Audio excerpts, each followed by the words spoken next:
Hi everyone. I do not know why my camera has now frozen.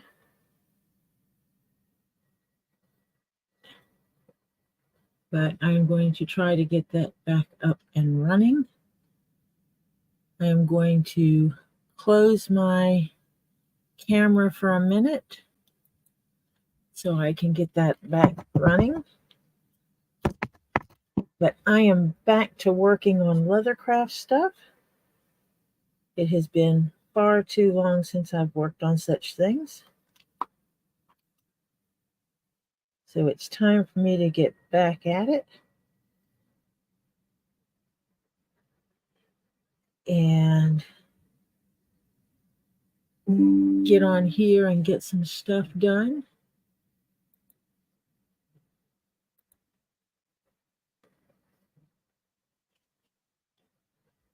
I just have to get my camera up and running. It was running when I initially set this up, but for some reason, it decided it did not want to work once I started it.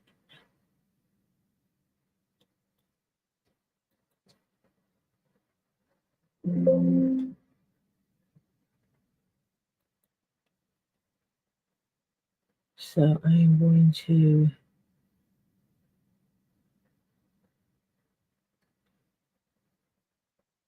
see what I can do about getting this back up and running, because that's kind of important.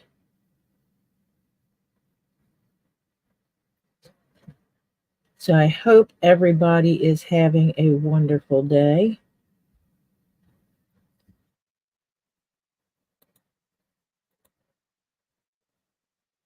Hi, Diana. I hope you're doing well.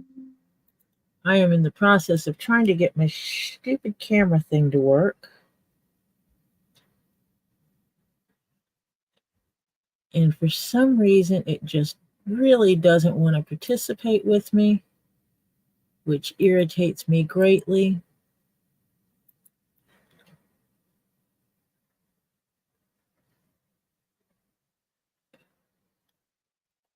I hate when this happens. This isn't the first time it's happened. So I'm starting everything over as far as the camera goes. I think it's a YouTube thing because I'm not the only one that's had these issues.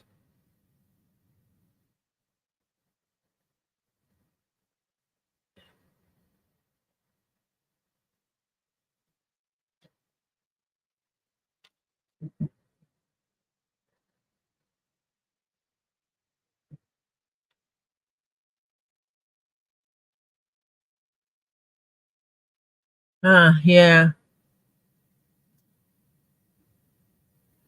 Oh, wow. Apple pies are good. Always good to have apple pie. I haven't made one in a long time. Now it makes me want to go buy some apples.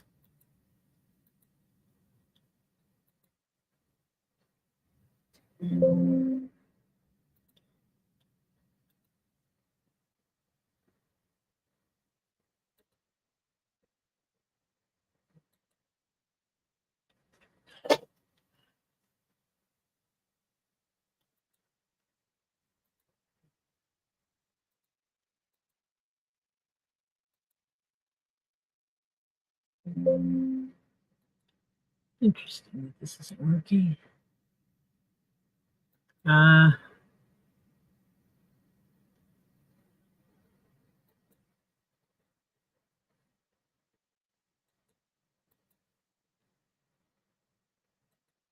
That's always good when somebody actually wants you to do something like that.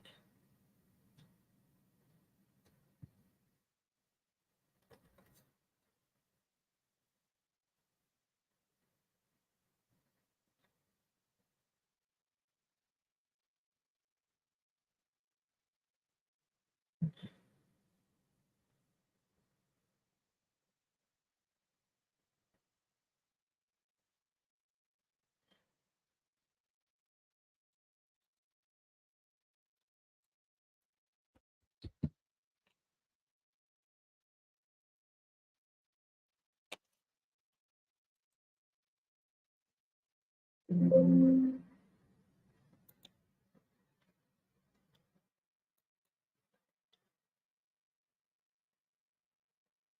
is just really annoying.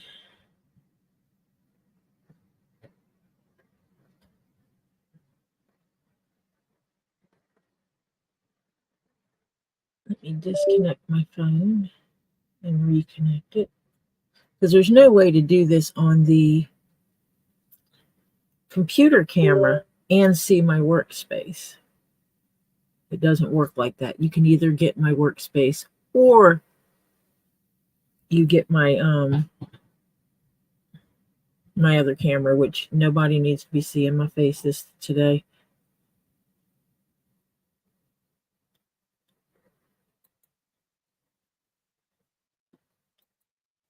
I am a mess today.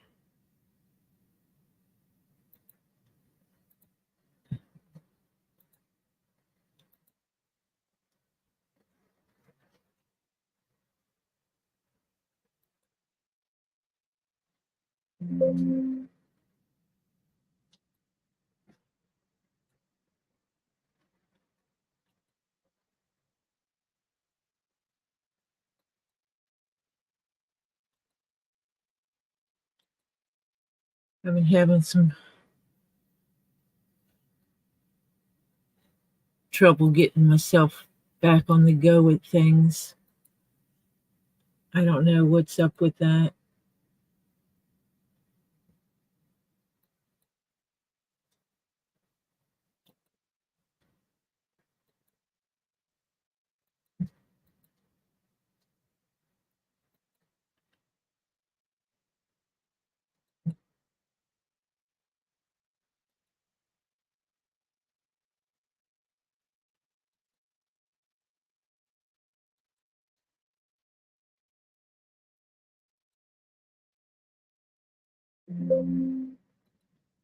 My camera is just not working with me today. I do not know how to get it to start. Let's see if I close my phone link, if that fixes it. I have done, well, I guess I could restart my phone next.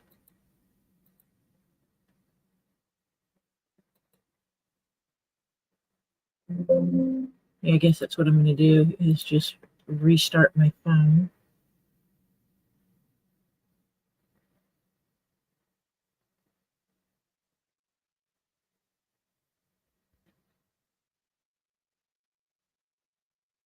And see if that can do it. Yeah, having a picky eater actually choose your food is always a good thing.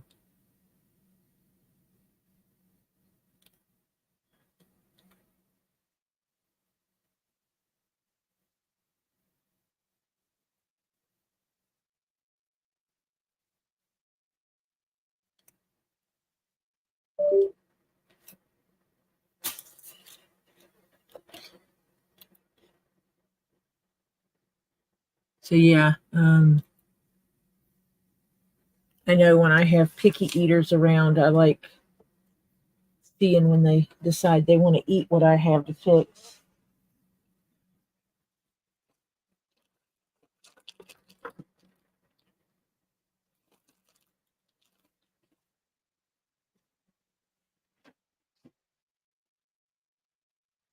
I need to go grab my cording that I'm going to use for making, oh, no, I've got some right here. My cording that I use for making piping.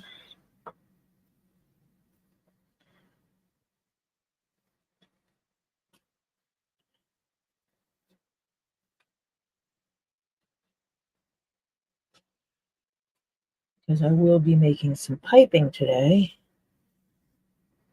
I am making I believe this green is called hunter green.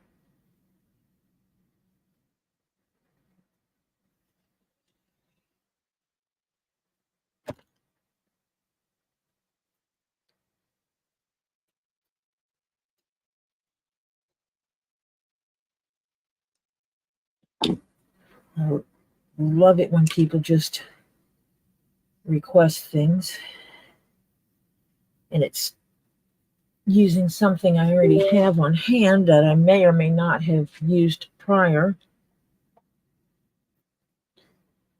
When I buy a hide for a specific project and have a lot left over, I love it when somebody actually requests a project and it winds up using some of that leftover leather instead of having to buy new leather. It makes it better for me personally because it's less expense at that moment. It goes on how my brain functions on money that's already been spent. Is money that's gone, and therefore it's not an additional expense in my brain. How my brain processes it, it's not an additional expense if I don't have to buy a new hide.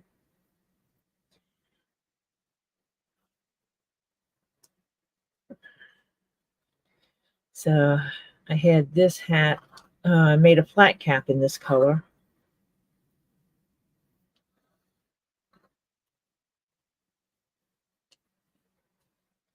Flat cap being the one similar to like I made Scott. I got another pattern for another flat cap that's 7 panels. I am going to be making one of those for somebody. It's going to be black, which tickles me to no end that I was picked to make hers. She's a friend of mine I have not seen in years and years due to location.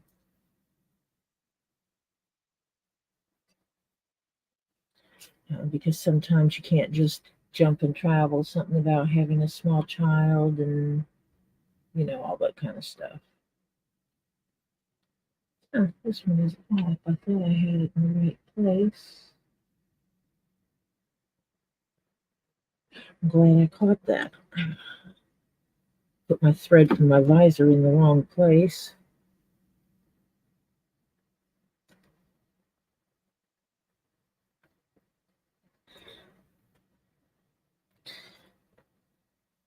Now, let me see if my Droid cam's going to work.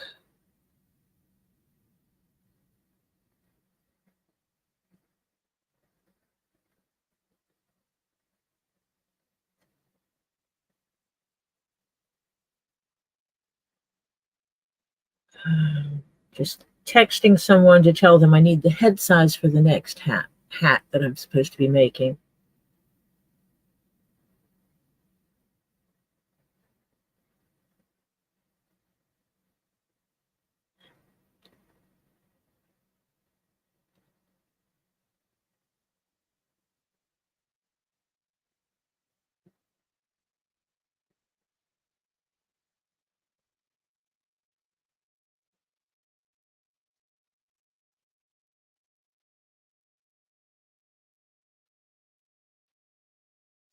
Yeah.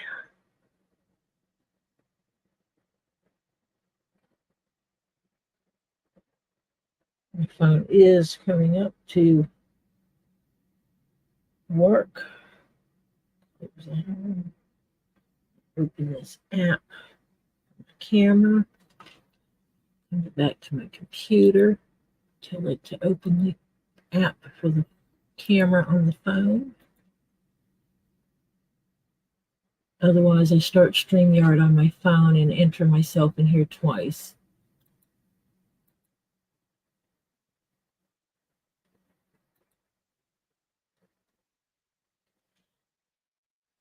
Okay. Nope. This way, right? Yep. Okay.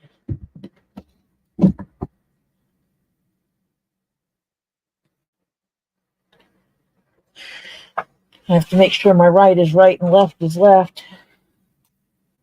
And where's my camera? Wipe my fingerprints off the camera. See how that looks. It still looks fuzzy.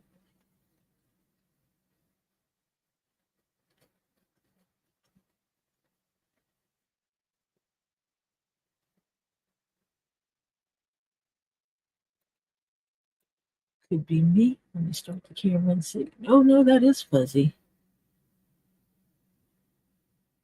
It's just not focusing on things. it's focusing here, not here.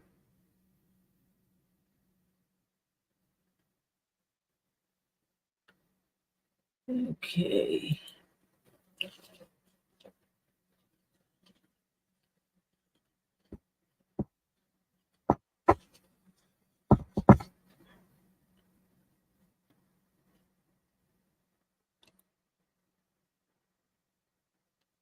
Let's see, one of my things, it's showing me that it's okay.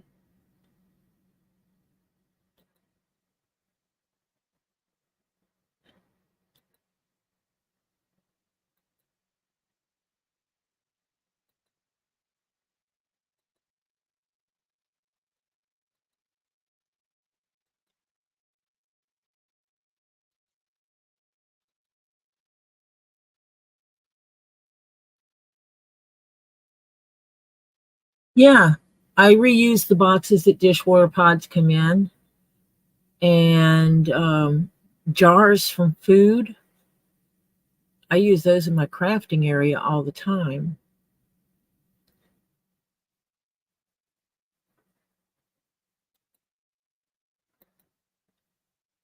Let me see if I can. Still, I've got a. My camera is still fuzzy, and I don't know why.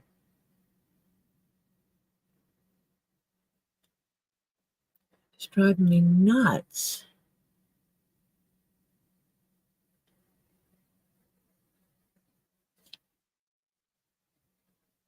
I'm trying to see if there's something.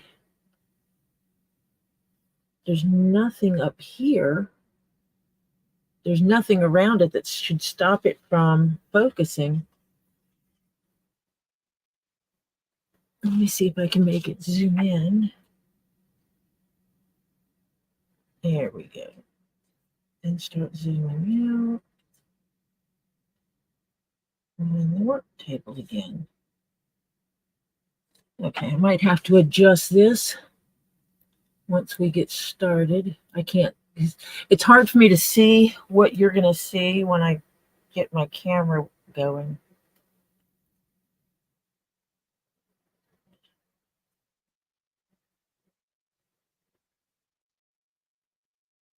Okay, that's what we're working with today. But at least you can see me and it's clear. I went and got a new pair of scissors, little pair of thread snips. I had another pair, and these are spring loaded, so it's less tension on your hands because you only have to close to cut, and they spring load open, so you're not stressing this part of your hand opening scissors. So I love these little thread snips. And when I was cleaning out the last ones, the little spring that's in here went flying, and I don't know where it went. It went somewhere. That's all I know.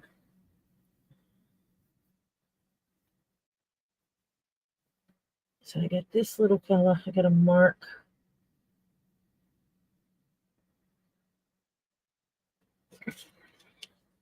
So where the visor starts, it's measured from the end, and it's marked on the pattern.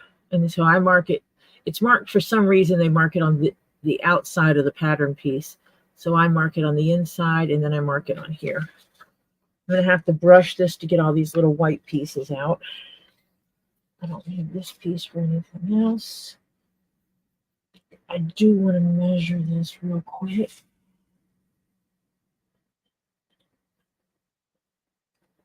Just out of curiosity to make sure that it adds up in my head to the right size. Otherwise, I'm going to be making another hat. That's 46.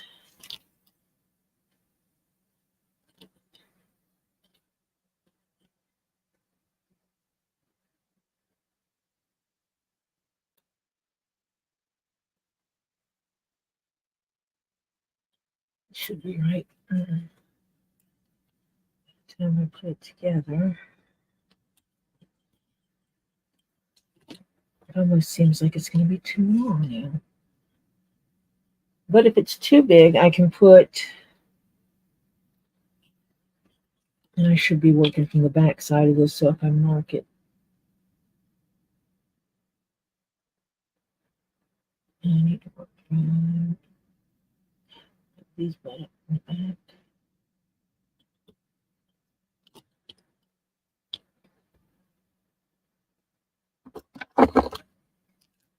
But if it's a little too big, I have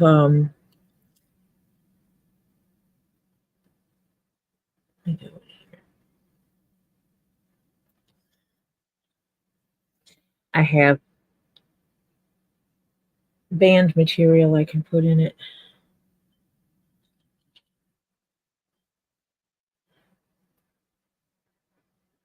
Yeah, because it almost looks like it's going to be 3 centimeters too big.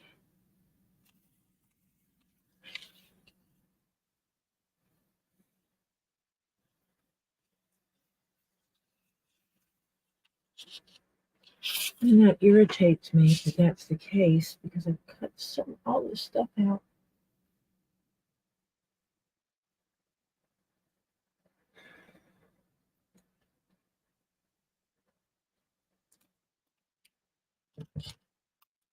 And I do get the luxury of writing on pattern pieces.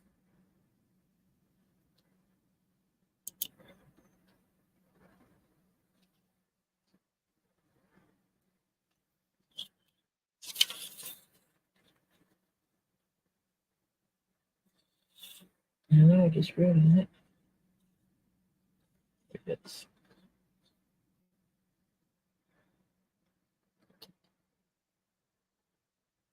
now this one measures correctly. No, it doesn't. This measured out too long too. Now this concerns me on if I should proceed.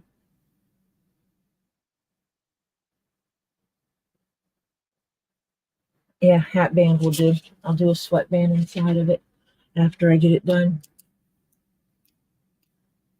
Oh, I can grab that unicorn fabric real quick.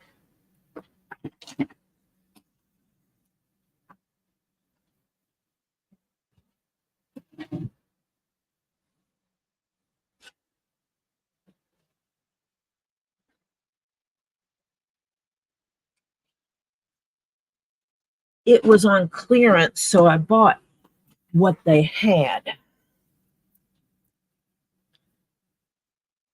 And my camera just died again.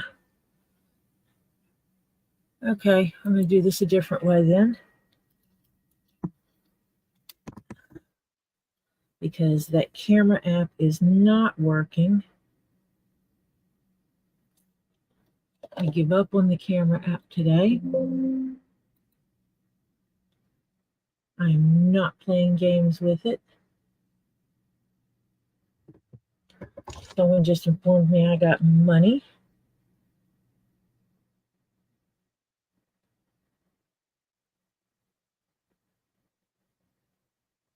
I love when I get money. StreamYard.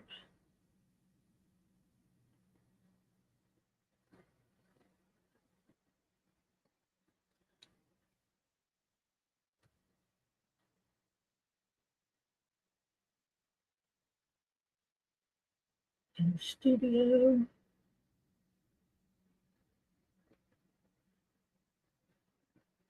I'm going to mute this one.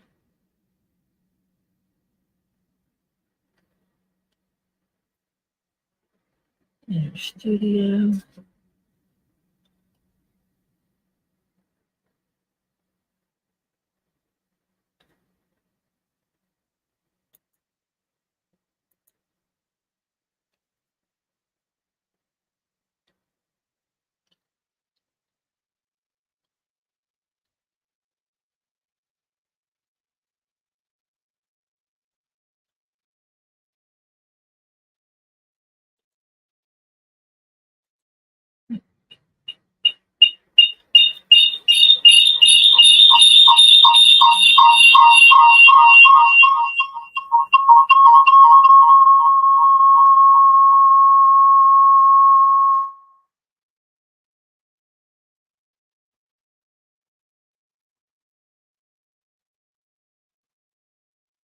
Oh, I think this was starting to pick up sound.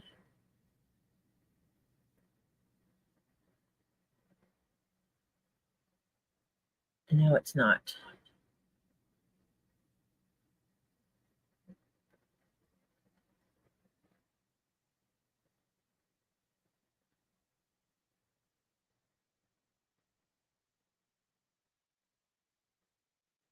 I think I have everything muted. Mute. Now is everything muted?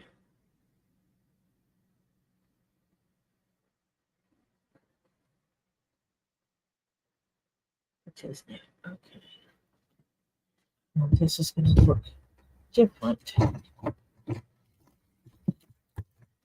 So I might have to turn it.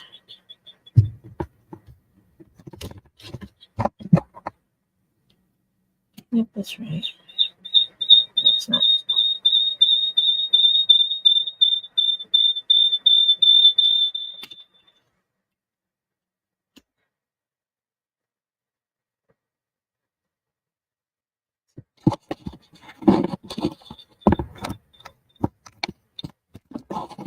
Are you getting that weird sound that's coming through?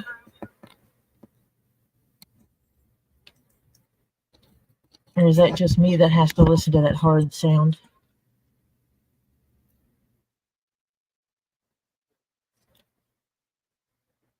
Oh, you were getting it, that back feed as well? Which is weird because I told it to mute. And for some reason, my phone is not 100% muted.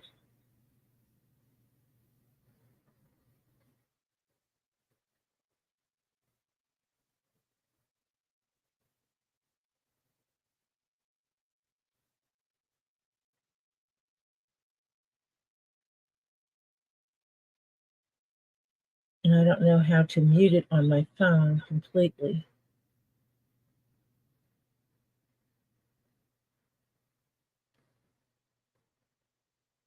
I need to mute the sound on here for somehow.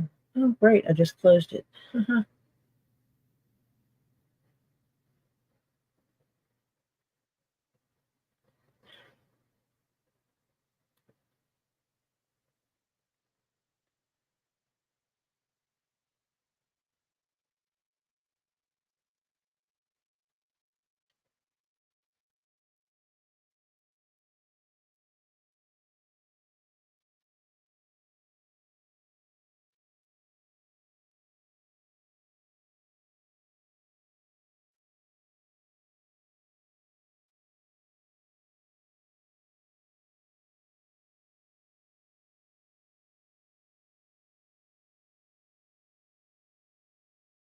Okay, I'm going to try this again.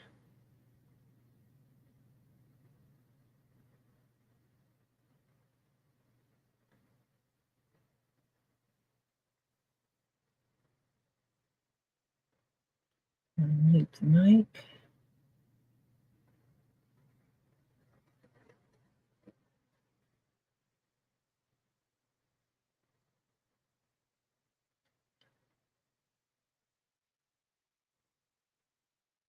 There should be a way for me to mute this site.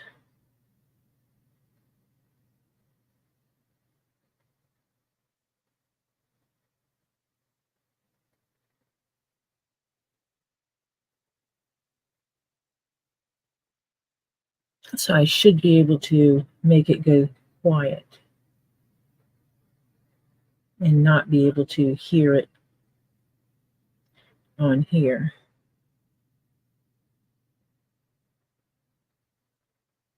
But it's not giving me that option.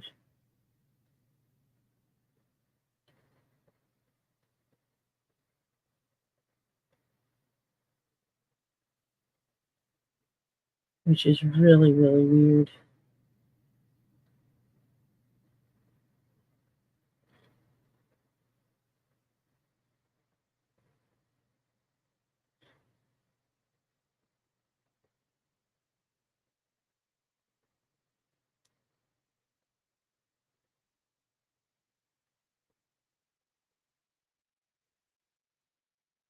Oh, it logged me out of StreamYard on my phone. Yeah, I got like 6 yards of it.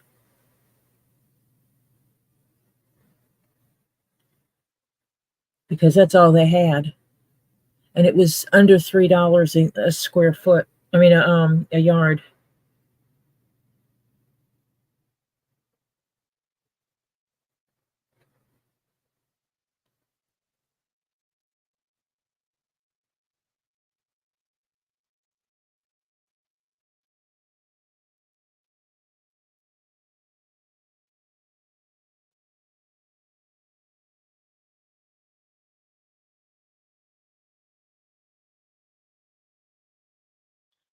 Yes.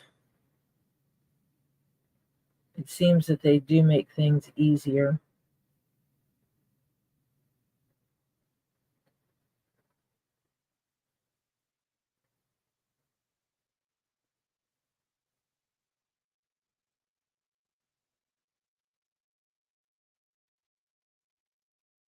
I'm going to try this and see if I get feedback or not.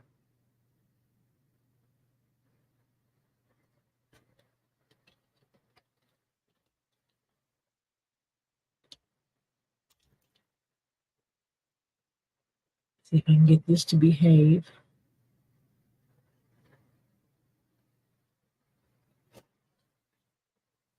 Oh, I need to go up with this.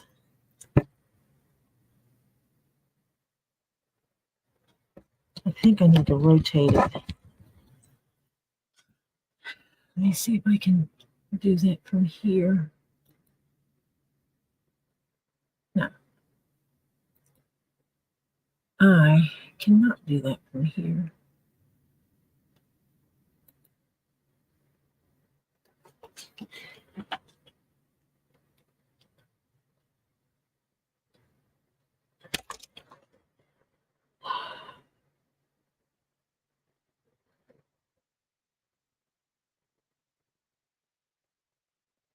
So let me see. This is right. That makes it go on top. No matter. I need to be able to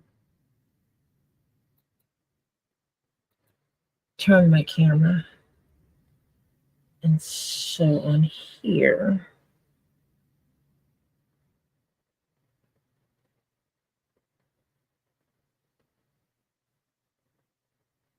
settings, camera.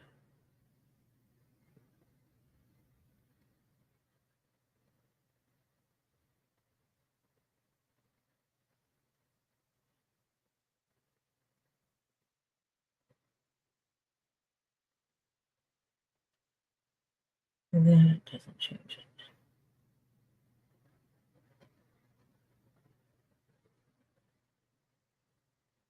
And the other two are my front-facing cameras,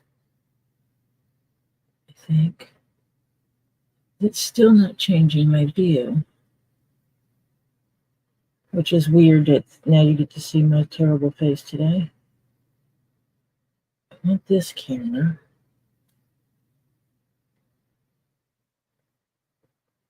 And I want to turn, oh, there it is, layout.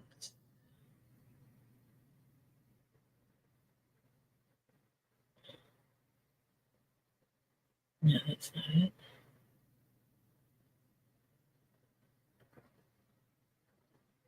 How do you flip your camera on here? Where is Lisa? That's who I need. I need Lisa on here because she's the one that knows how to flip this camera.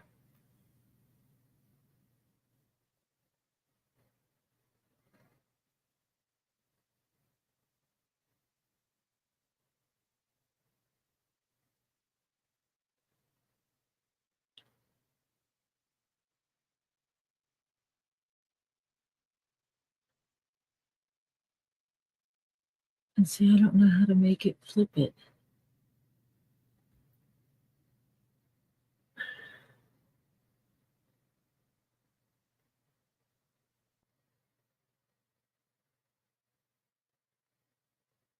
And then we may have to work with that.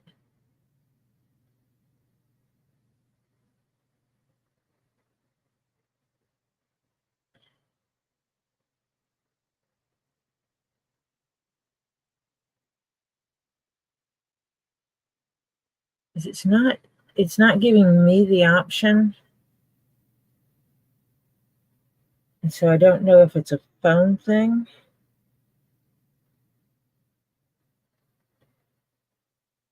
Let me see if there's a camera option.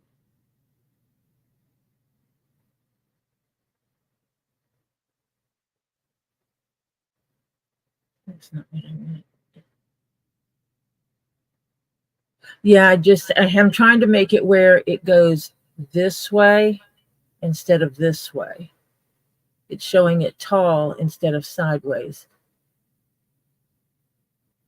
Yes, I was showing this unicorn fabric. Diana is a lover of unicorns. I'm trying to get my stupid camera to turn the StreamYard display sideways.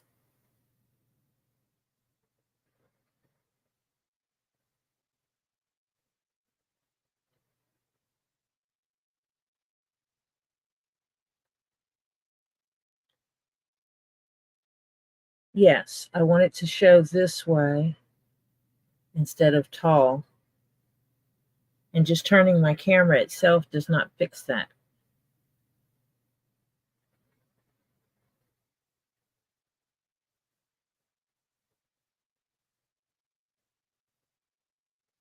And none of these options changes that.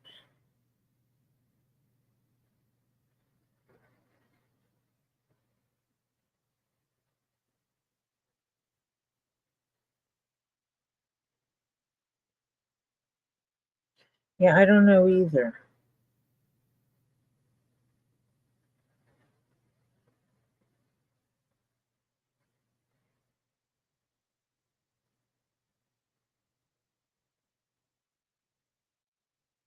And I've looked in the settings on here,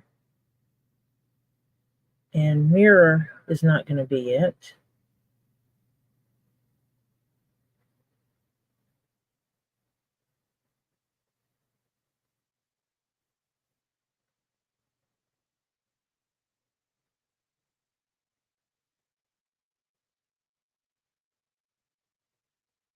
General.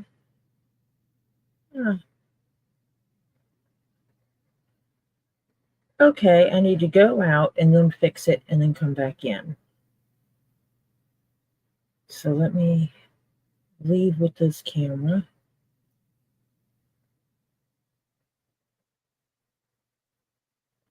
Go back into StreamYard. I have to set the camera to go the other way before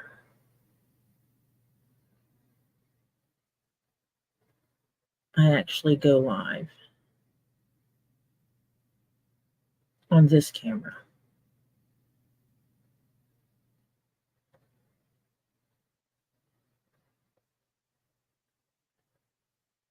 Mute the mic. General. Oh, it tells me I can't talk. Okay, maybe I need to get out of the studio.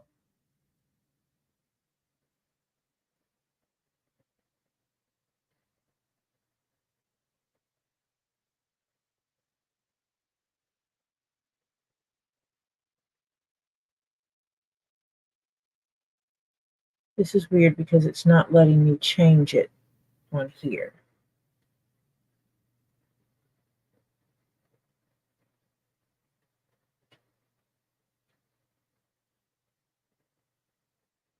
Oh, because I am in the account, I guess.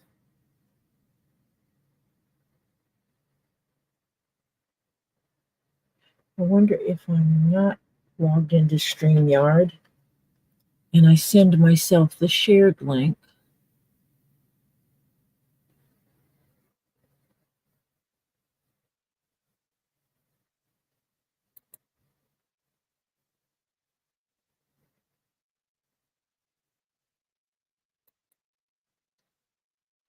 I'm going to send the link to myself.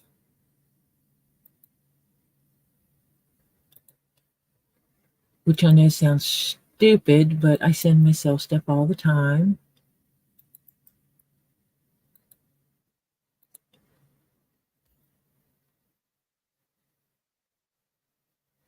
so that I can find me.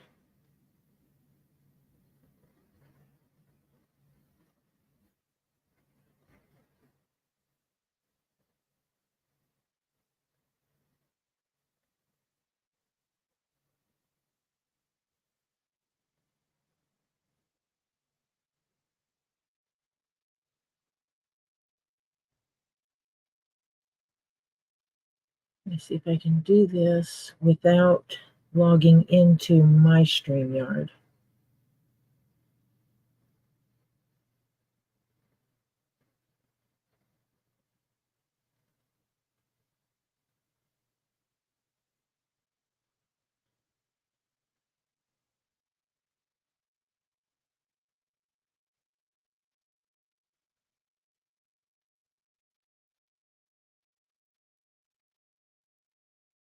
And I think it is actually logging me in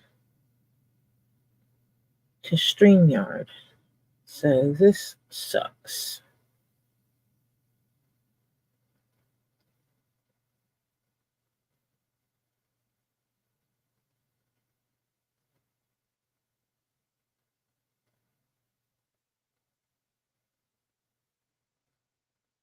Yeah, it is not going to let me turn the camera as long as I'm already live.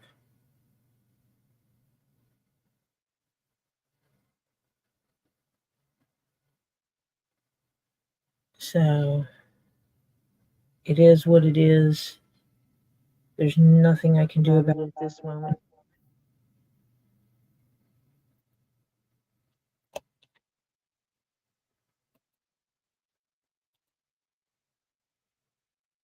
And I don't know why I'm repeating.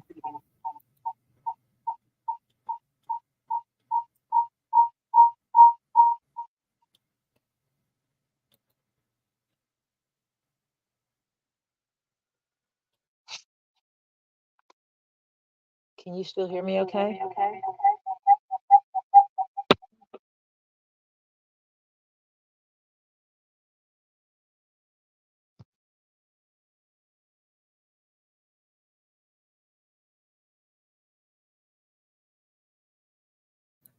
Okay, I forgot to unmute that one, so I think I've got it fixed now. Oh, wait a minute. It changed the orientation of my camera.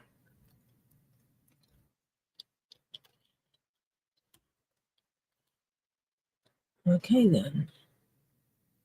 This is upright. This is right. This is left. Yay.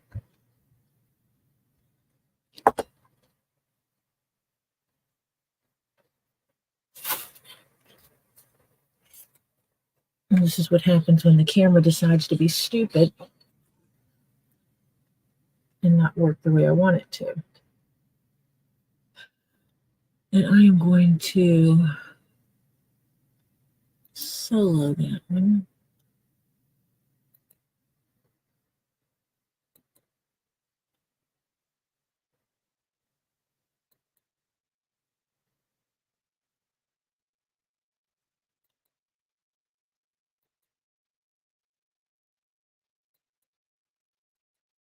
There. Now I got it. So I've got my cording set for my piping. I've got my leather set for my piping.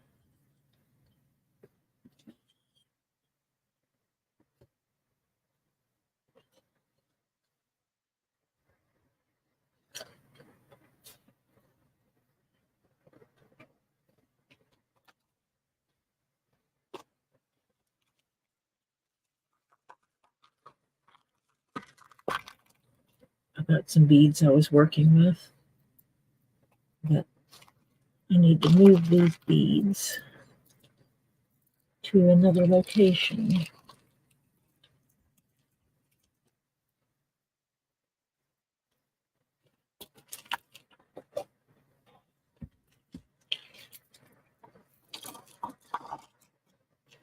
I don't do many bead projects, so I only have a little bit of stuff.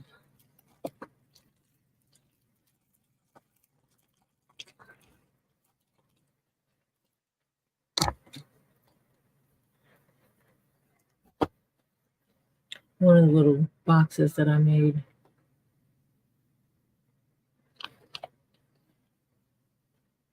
I have the ability to make trinket boxes.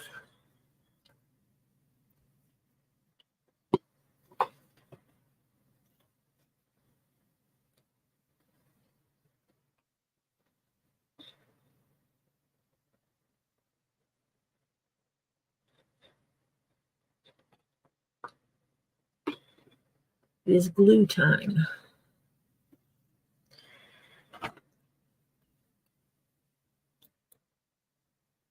And now that I think everything is working okay, and I have some people in the background I see. Hi, everybody that came in. Whether you wish to say hello or not. I am making piping for a hat I'm making. It is going to be in green. The hat is. It is going to be in this green. I have not brushed the pieces of paper out of the holes yet, but it is a forest green, and it is going to have black edging piping on it. And that's what I'm working on now, is the piping.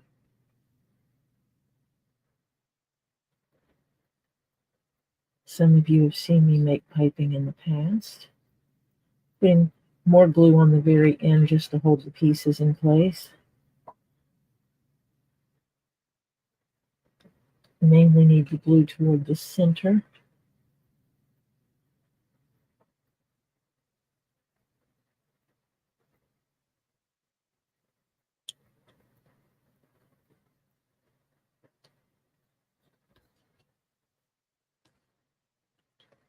Yeah, I don't even know how it changed it, Diana. I was going in and out of the studio trying to make a change, and all of a sudden it changed it, so I'm happy.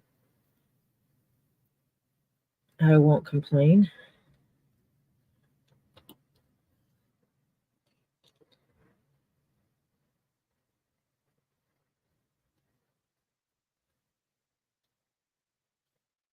I laid out and cut the pattern yesterday.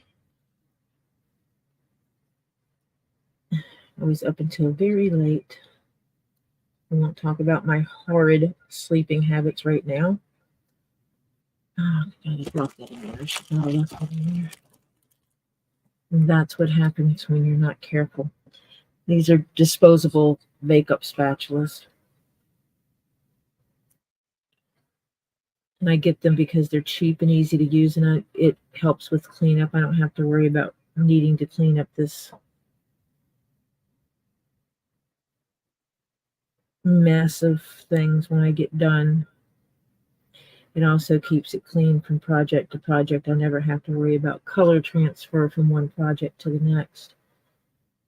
And picking up residual dyes.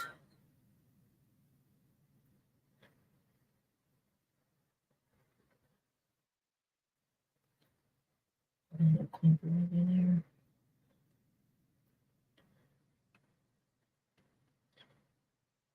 And the way this glue dries works best is if you have it on both sides of whatever it is you're making. That is why I'm doing a wider span.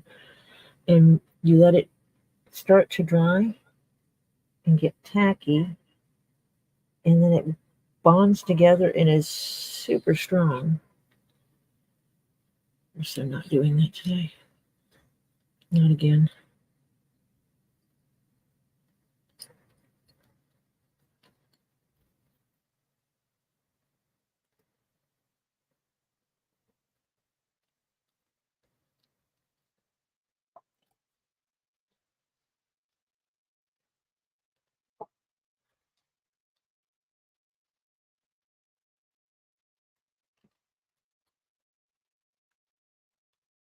Yeah, it corrected itself, and I'm okay with that, Diana.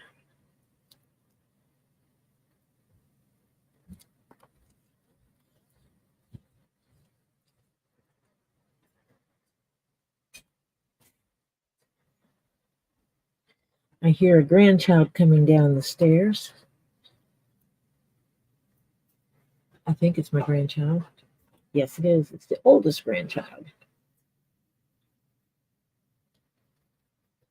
Say hello to the stream, Topher. Hello, everyone.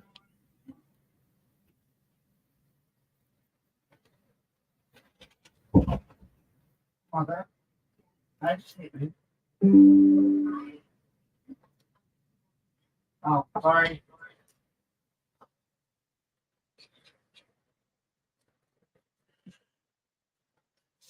Topher was coming down to get his mom because they're going out to do her school project.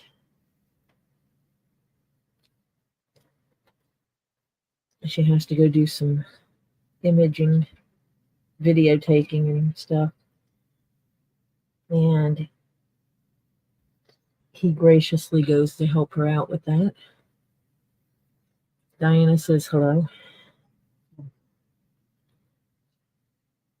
I'm feeling a bubble in the leather, so I'm going to correct this before I go too far. I can't.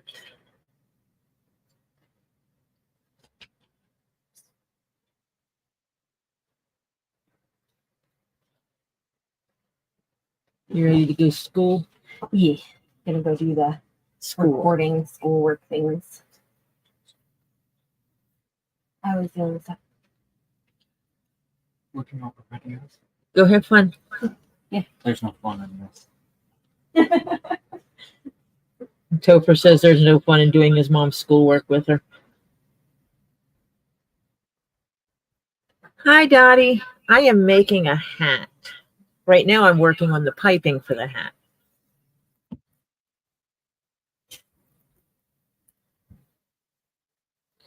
My phone is still giving me residual sound. Are you guys hearing any of that? Or is it quiet? I'm trying to avoid echoing.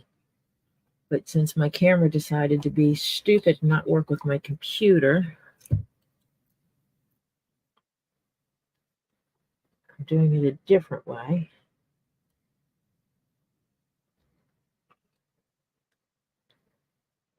Otherwise, next time I use the mic on the phone and turn the mic off of the computer.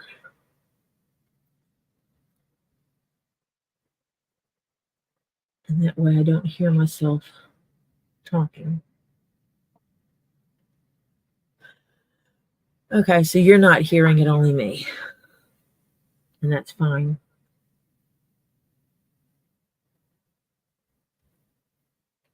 I mean, it's very low because the camera is like right in my face.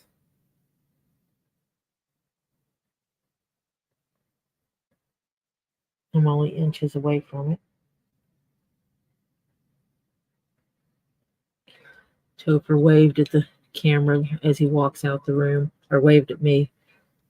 He was over here looking at people talking in the chat. He does that. He'll come and watch my chat over my shoulder.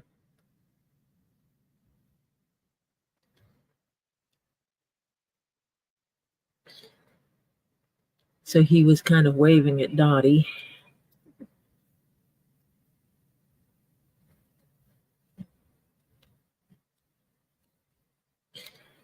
The grandkids are not big on coming into the streams on their own devices.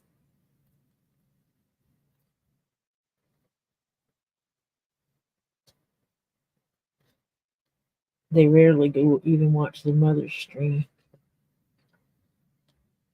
I got glue on my table I'm going to have to clean up.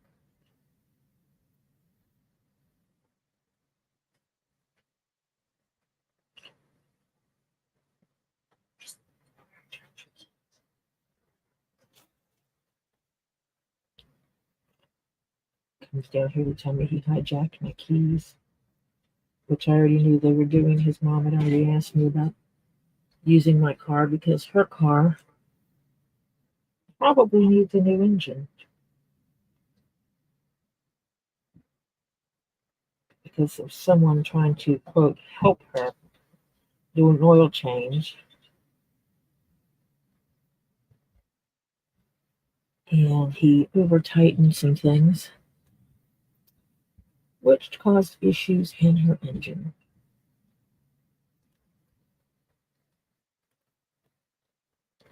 So now she needs to replace an engine she cannot afford to replace because she's in school. I can't afford to replace because I'm the one that's working, supporting the household of people. And buying a new engine for her car is not in our budget.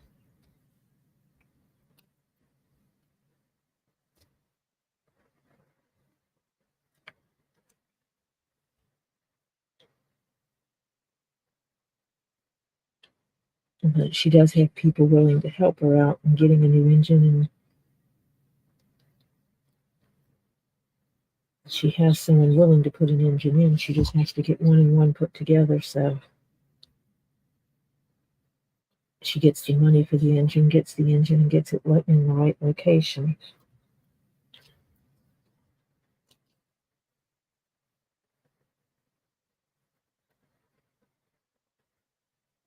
I still have to make a trip to Texas to go get my trailer that was stolen and then found.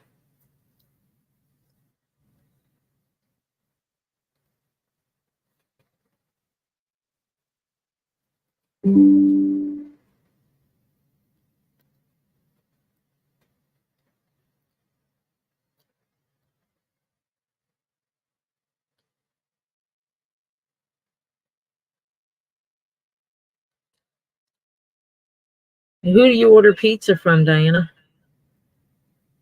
When you order pizza? Because I get, sometimes we get Domino's, and I get the chicken wings instead of pizza.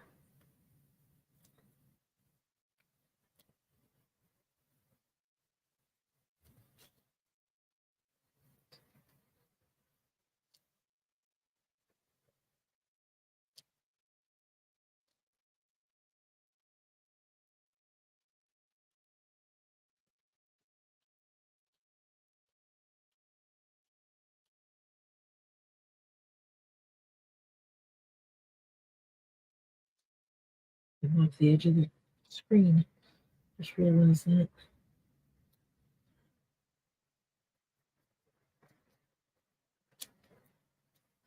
Trying to use the ruler, and I'm pushing the cording that's in here up to the top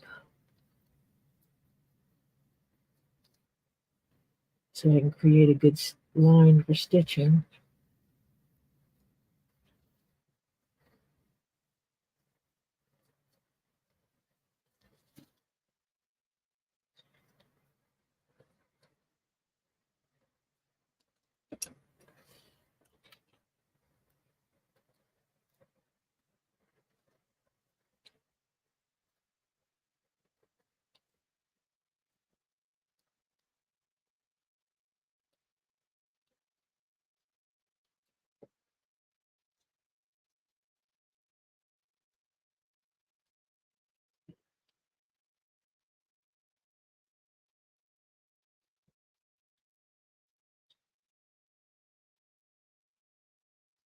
Some of the boring details I get to do.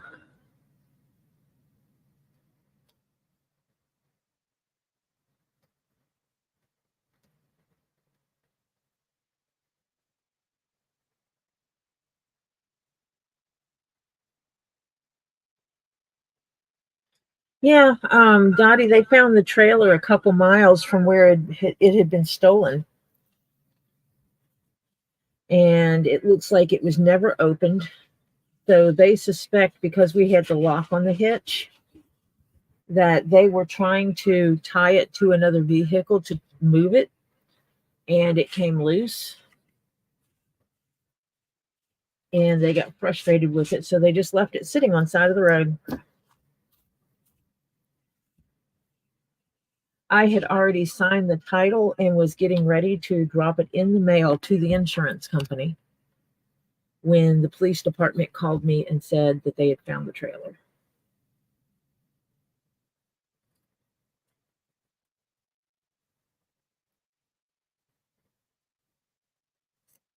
So the insurance company went and picked it up because the police department has it at, it was at a tow yard that charges money in order for you to keep, in order for stuff to be there. So it's like a repo yard.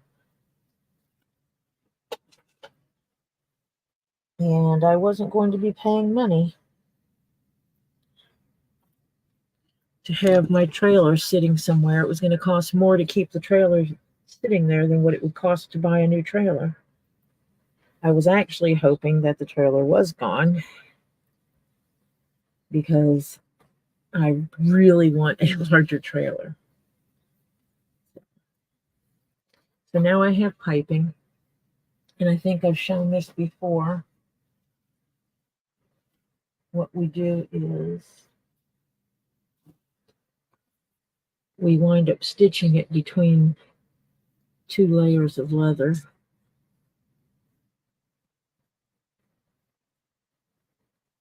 And what winds up showing is just that little edge. At the end of the day, you only see that little edge here and not the whole thing. I was actually sending someone a sample of black versus silver for something they want me to do.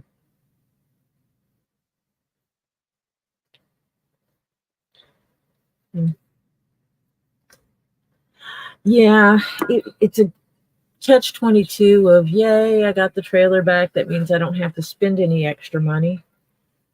But then it's boo, because if I could have proven it was cheaper to get a bigger trailer rather than replacing that exact trailer, the insurance would have pretty much covered all the cost of it. So it's, yeah. Because I am going to have to buy a bigger trailer anyway. I need a bigger trailer.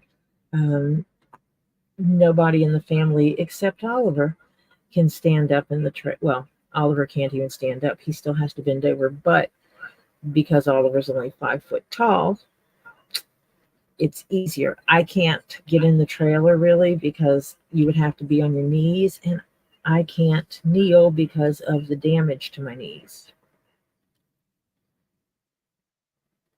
Kneeling for me is a big no-no. Okay, I'm gonna let this sit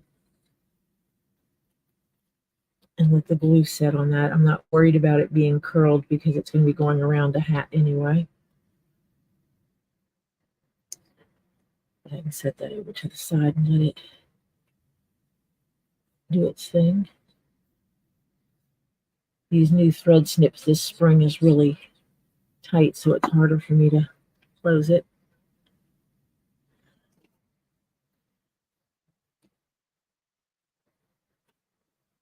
Yeah, kneeling's a big, big no-no for me. Something about ripping all the ligaments in my knee.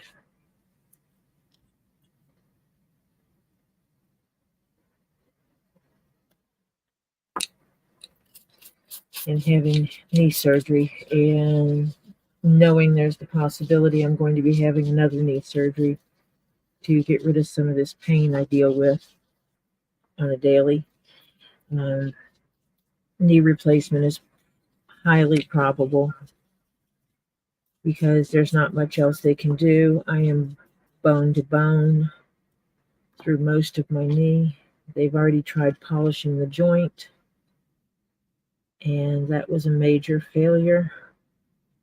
I was without pain for a couple of weeks, and then the pain started to come back, and it hurt worse than it did the first time because I had slowly built up a tolerance for the pain in my knee as it was progressively getting worse as I aged. And so I had a pretty good tolerance and could gimp around pretty good without people knowing I had a knee injury. And then when I got rid of the pain, my pain tolerance went through the floor, meaning I had no pain tolerance. Then when the pain came back, it was magnified.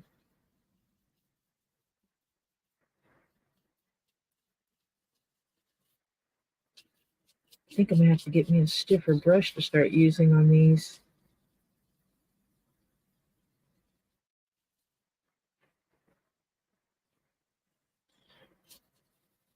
Basically because I tape paper to the leather for the pattern.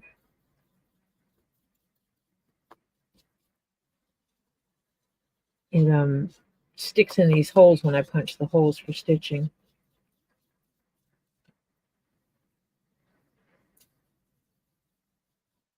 And obviously you don't want that showing when you make a finished product.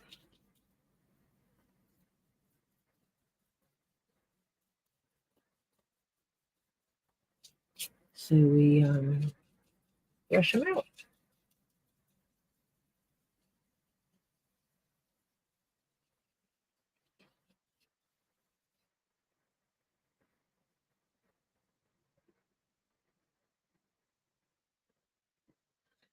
Yeah, and Diana, I was told that a total knee replacement is awesome.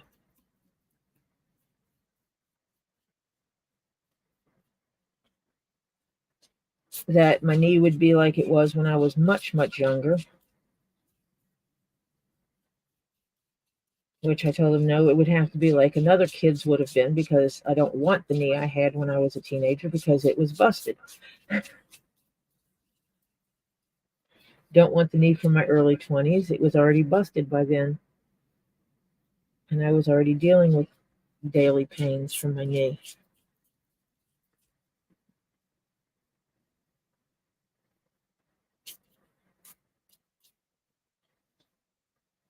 You don't think that brushing does a lot, but then when you look at it like this, you can see the lack of paper in these holes and the abundance paper in those. Hi, Tammy.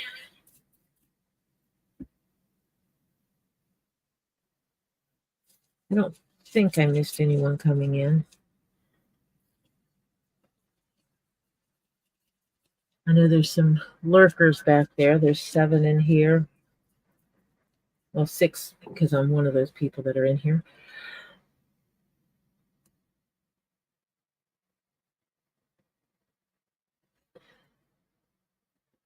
But I only see 3 people in chat, so there's 3 people lurking in the background, and that's okay. I do not mind you hanging out in the background.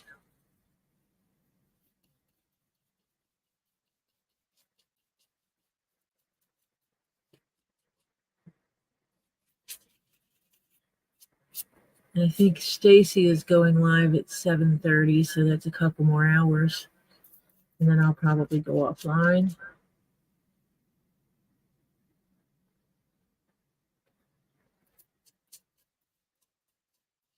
I guess I should get my knee checked by my doctor to find out if I'm eligible, if my knee is a good candidate for knee replacement.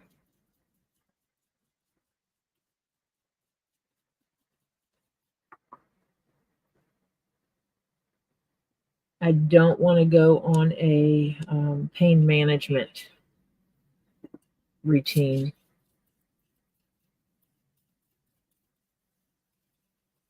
I don't want to be straddled taking meds every day in order to be without pain unless it's absolutely necessary. I'm limited to what pain meds I can take without feeling loop-de-doo in the head. And loopy in the head is not good for me. I grew up having seizures, in that feeling that most pain meds give you, that feeling that a lot of people like, is exactly the feeling I would get before having a seizure. So I don't like it. At least for me, when I'm taking pain meds, if I take pain meds that give you that quote high feeling, it feels very similar to how I would feel right before having a seizure, so I don't like it. I don't like that constant state of feeling like I'm getting ready to go out.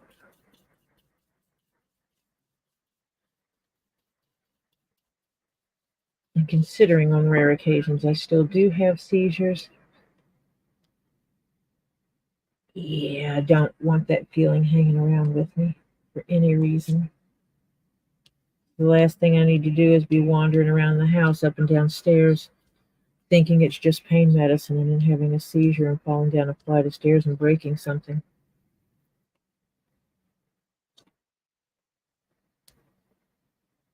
So because of that, I am very limited to what pain meds I will actually take.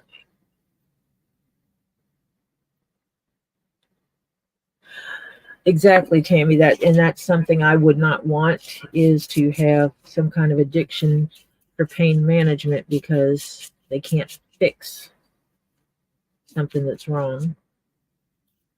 Not my idea of the right thing to do.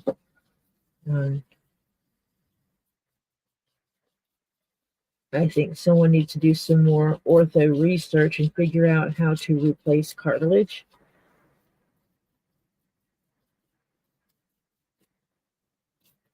I mean, my unscientific brain says there has to be a way to put a silicone pad in the knee.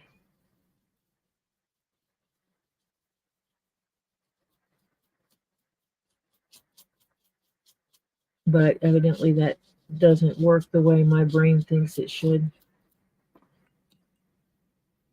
I think they should be able to unhinge the joint and basically put a sock over the ball part of the joint and secure it in place and stick the ball back in the joint, and bingo, you've got new cartilage on your knee. That's how my brain breaks it down simplistically. But either the scientists haven't figured that out, or they have and it doesn't work. So when I had my last knee surgery, I asked about that, and the doctor said there was no reliable replacement for cartilage. And I brought up silicone pad, and he just shook his head no, and he's like, do you not think we've tried everything?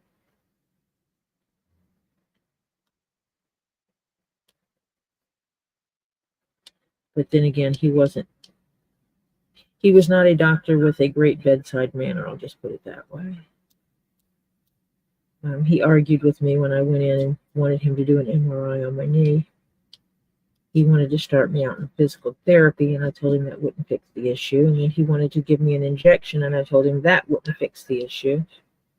He goes, well, you just want me to go straight to an MRI? And I was like, yes, because I'm bone to bone. And he goes, I highly doubt that.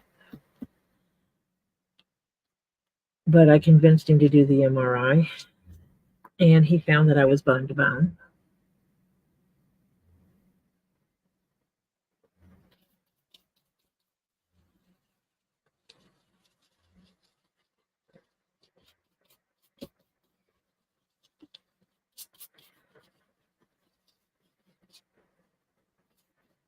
I always tell people, never if you're bone to bone and they offer to polish your joint, just tell them forget it.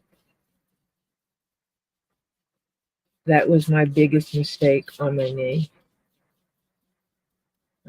I thought they would polish it and I would have 5-10 years before the pain level got back up. That it would take time, like it did the first time.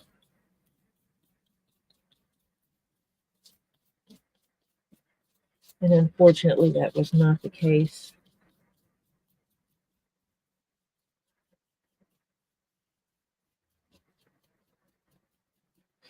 Because like any great person, I am a procrastinator, and I have been procrastinating on getting this surgery done on my knee. I want a knee replacement, but at the same time, I don't want the knee replacement, if that makes sense.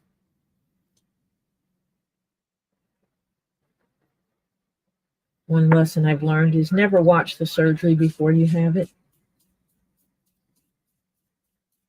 You can get a general understanding of it, but never watch the surgery.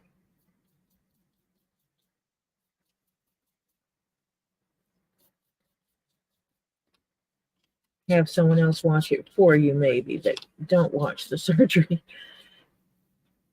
Hey, Lisa. Where were you earlier when I needed you and needed help figuring out how to flip my camera? It was not going side to side. It was tall like Kendra's does on occasion. I couldn't get it to change for nothing. And I switched over and got out of StreamYard, got in StreamYard, got out of StreamYard, got into StreamYard. It kept telling me it couldn't flip it because I was live. And then I said, forget it, I'll just leave it the way it is. And then I came back in StreamYard and it fixed itself.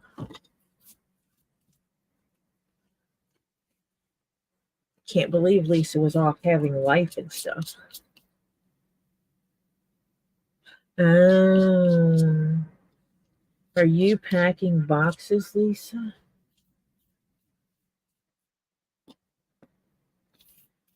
There, nice and clean. That piece is, at least.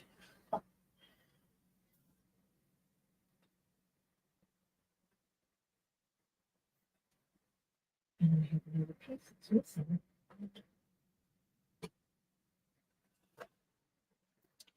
I have a large piece of hat missing.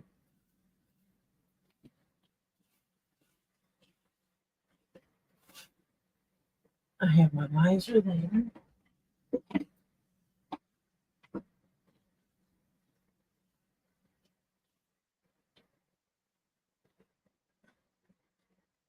There it is.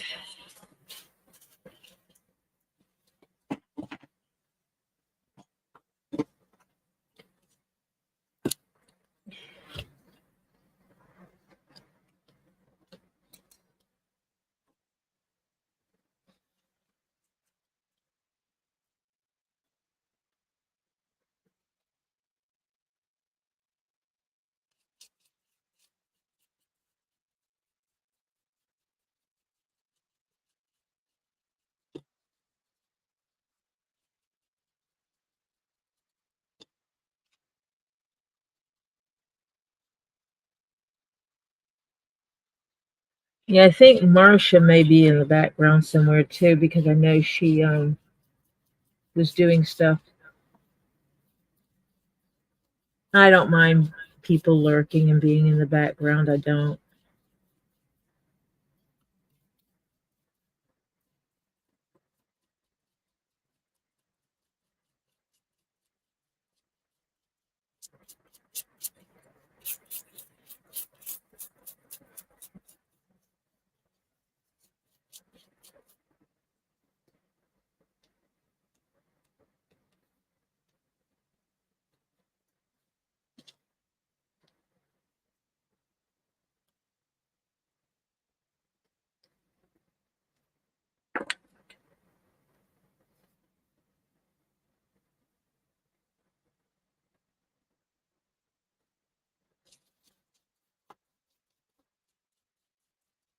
Not everybody likes watching leathercrafting for some reason.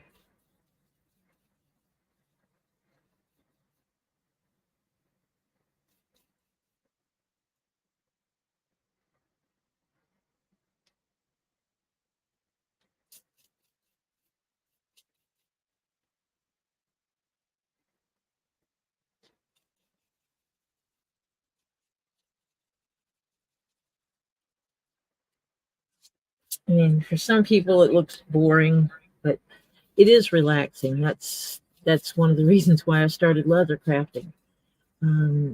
It's a turn from technology. That's why I do it by hand.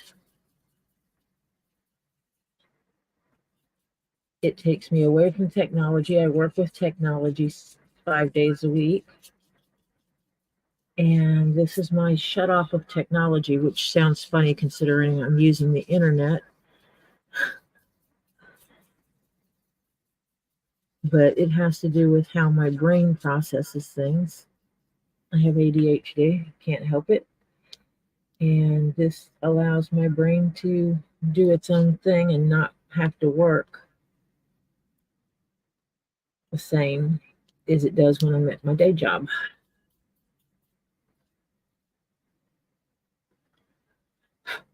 Because I work with computers for a living.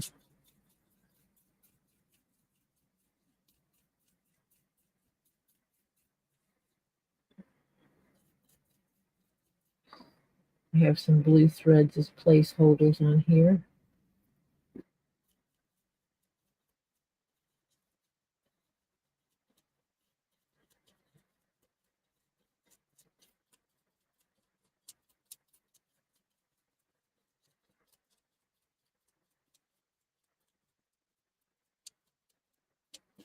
I'm going to have to stop buying stuffs.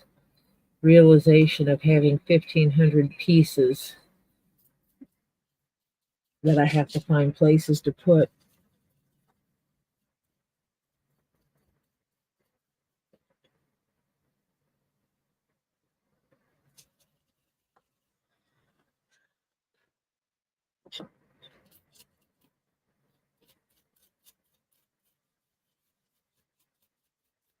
Granted, a lot of those are like tumbles, so they don't count really.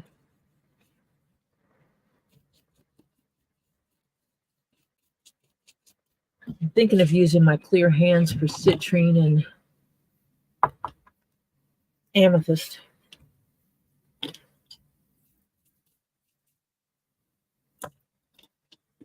Because I have two pair of hands.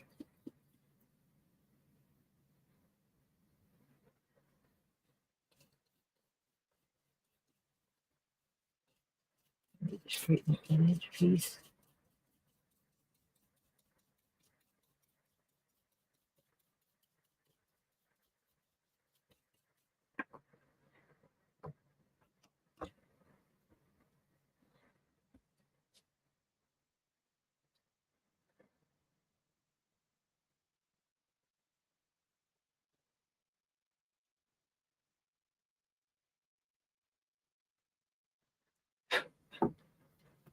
Excuse my blowing things around.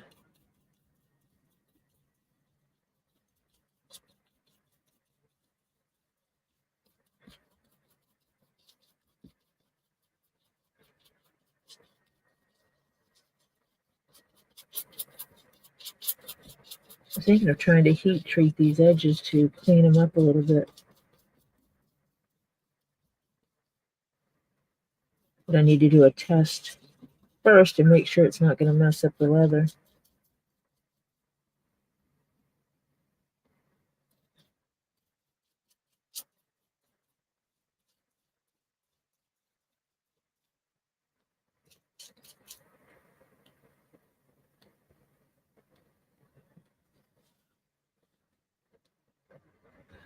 Hi, Phil.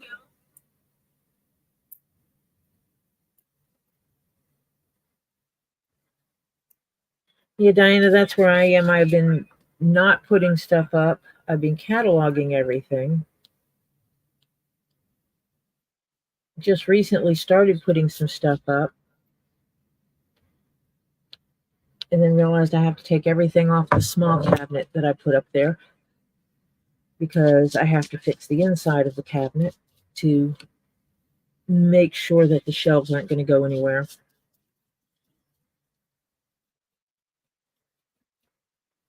I want to nail in some pieces of wood as extra protection on those shelves to make sure I don't have a shelf collapse. Because having a shelf collapse when it's full of crystals would suck. I've already had that happen once.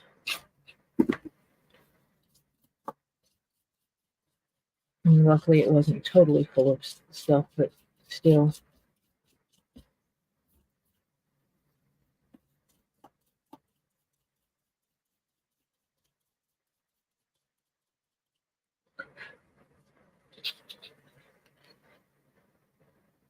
It is actually a green, and I don't know that this is showing it up correctly. Let me see if I can get the camera to look.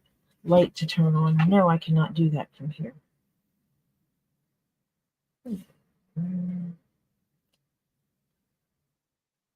See if I can do this without. That means that this, that. No, my camera flipped up. Everything flipped upside down. So let me see if I can do this. Ouch. No, it will not let me turn my camera light on.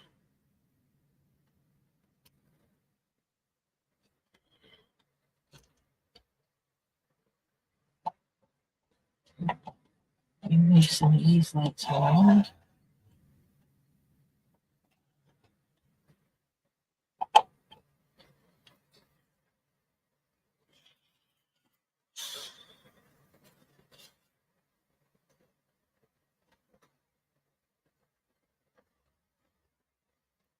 See if this helps.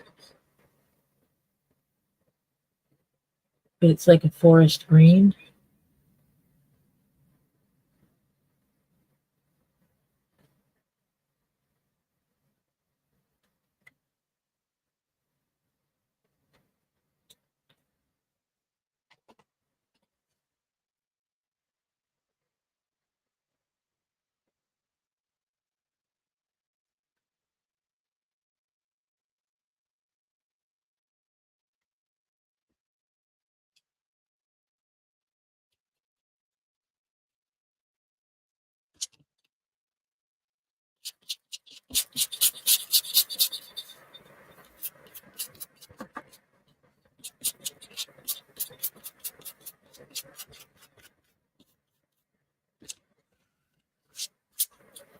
I should probably close this before I go sticking it through my finger again.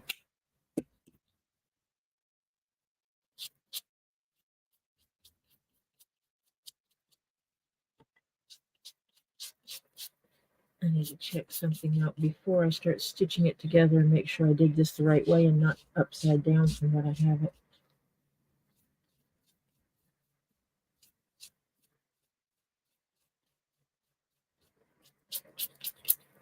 I do this every time. I can't remember why I don't do it right. I can never remember if this goes this way or this way. I think this is the right way.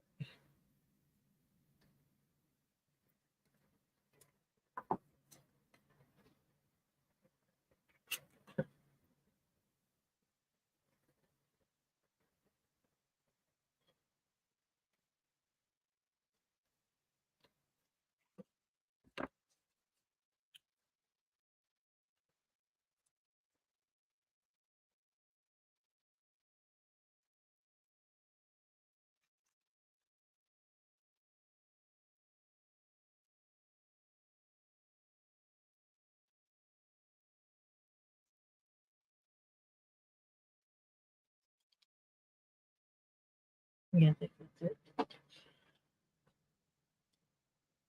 Of course, I could count holes, which is very important before I start.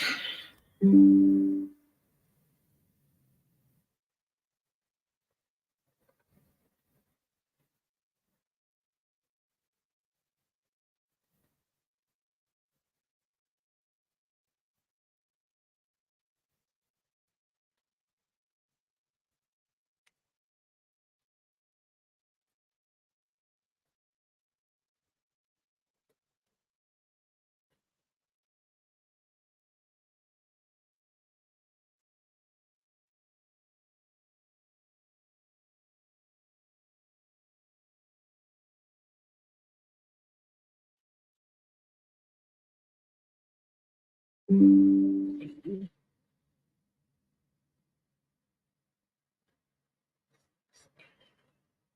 90,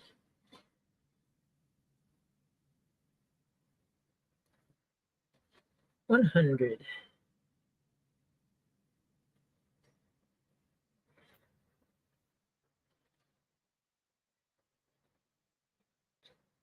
Mm,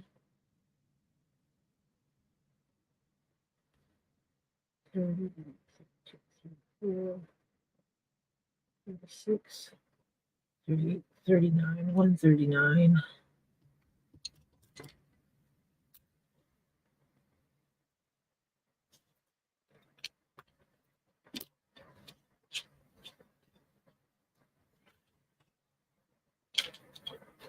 And watch this one. It's time to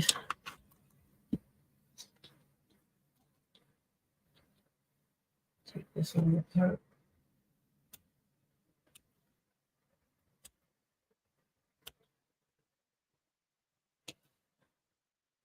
When I'm going to stitch it together, or cut it out, I found that after I punch the holes, if I stitch the pattern to the leather, it makes cutting it out so much easier.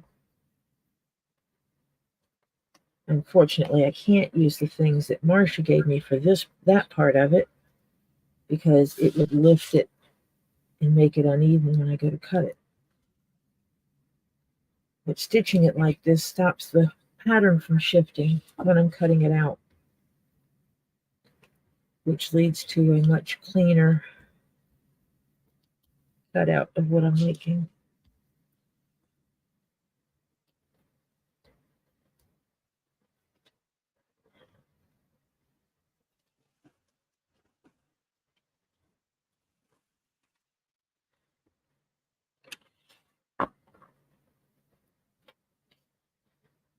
And actually, it's easy to count on here.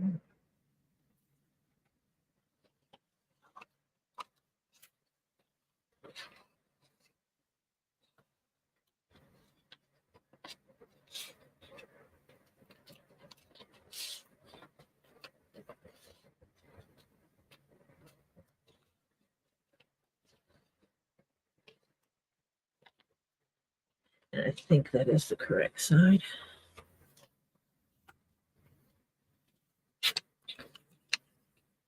Basing it on the fact that this has an odd number of holes in it on one side.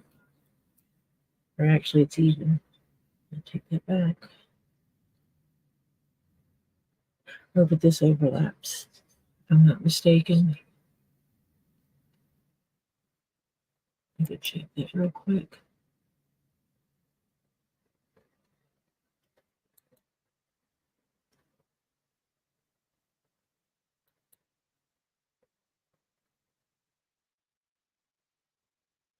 Of course, I don't have any pictures of the back of the hat, so I'm going to have to go to the pattern itself.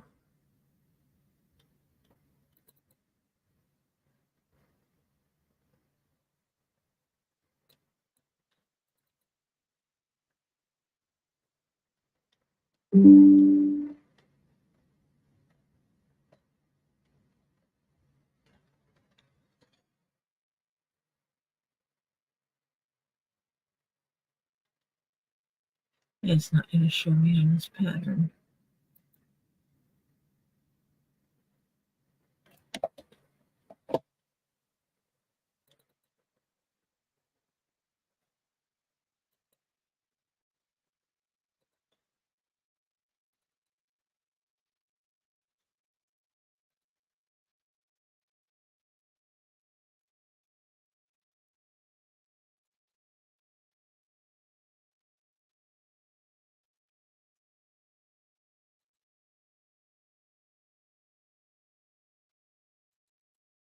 Let's see if I have a picture of the back of it, because that's what I need.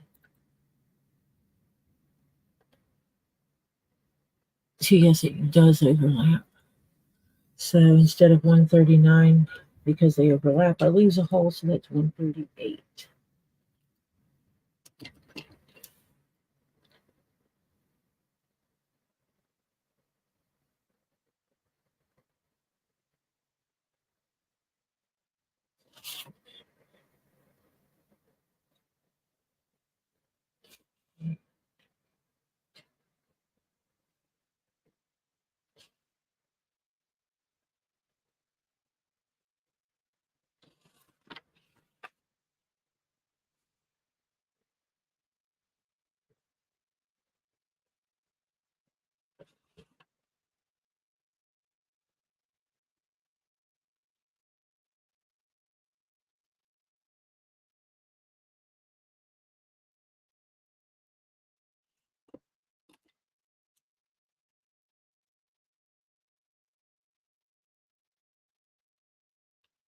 That's it.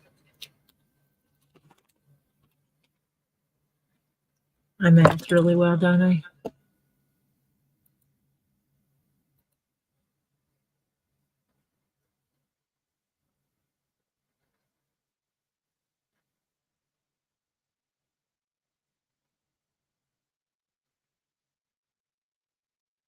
Dottie's counting with me now.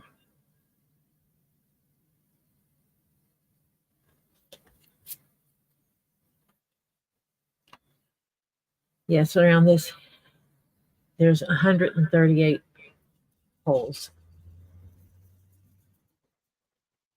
So that means I have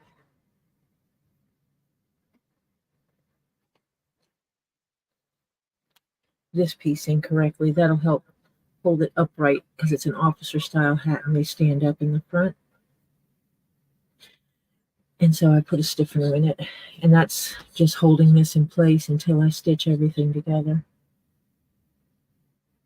So that piece is hole free. This piece is hole free, or well, I call it hole free. It means I got the paper tape out. I use a low tack masking tape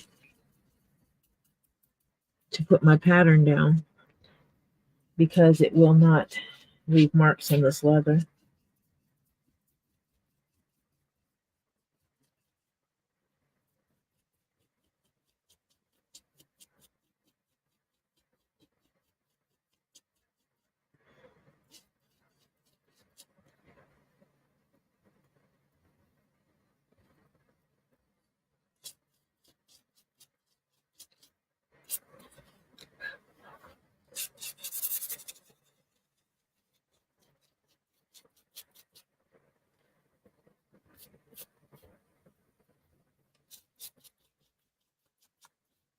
Yeah, it's because I punch my holes first and then trying to make sure that the pattern doesn't shift. Like when you cut this edge, you start cutting it. If you cut this and when you come over here, this has a tendency to pull, which will shift it from here.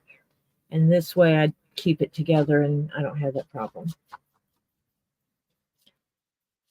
I've seen a lot of people do it and they'll wind up with cutting like right up against these holes on one side because their pattern shifted when they were cutting it.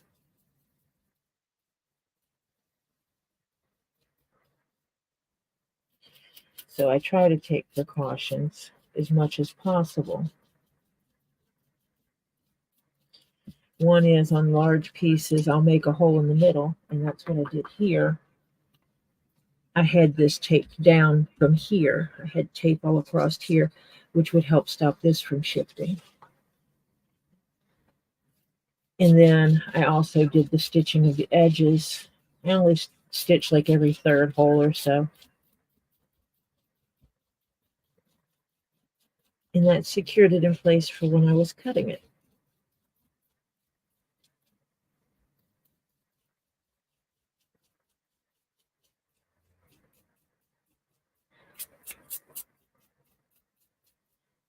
And I think I'll start doing that more often because I like the results of it.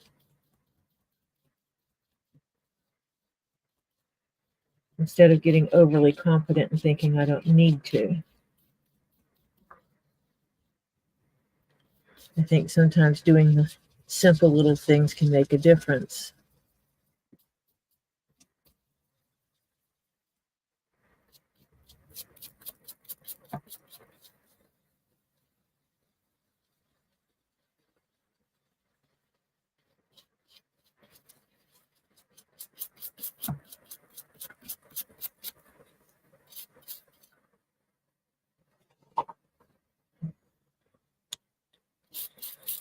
I think Diana's still making her apple pie.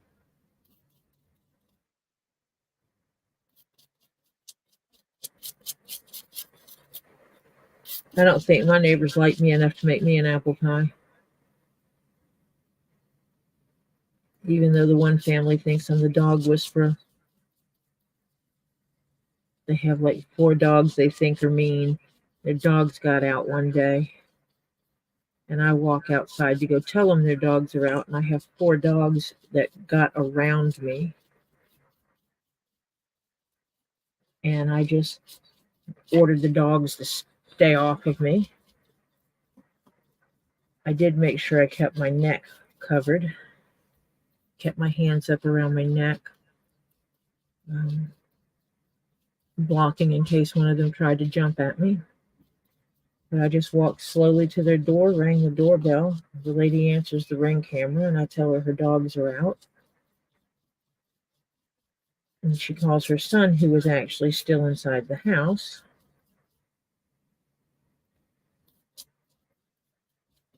And he come and put up all the dogs. And then I walked another dog down the street because it belonged down the street. They were all running together. 5 dogs were running together around the neighborhood. And it was bad because we have the German Shepherds with me keeping a fenced yard. And the German Shepherds were trying to get out because they had 4 other dogs in their yard. 5 other dogs in their yard, which made them not very happy. So I delivered the 4 next door, walked down the street a couple of houses, and delivered the last one, which the lady didn't know what to do at first because she was at work. And I think she basically didn't want me to know that her child was home alone because it was after school. And her child is a latchkey kid.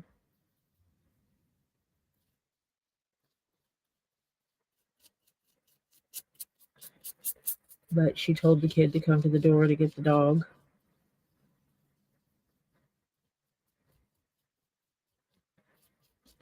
And he said his dog got out, but those other dogs were around, so he wasn't going out trying to get his dog because he was afraid of the other dogs and didn't want to get injured. Which the kid is about 12, 13 years old, so probably the right thing to do since his face is around the height of some of these dogs.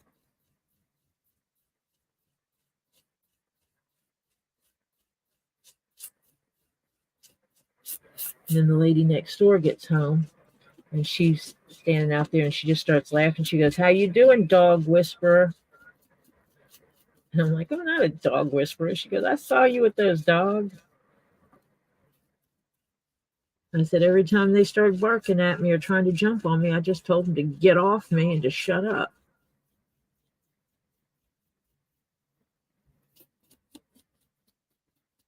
And she made a comment about how their dogs don't listen very well.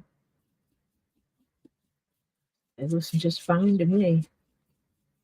You just have to speak with authority. And if they're going to listen, they're going to listen.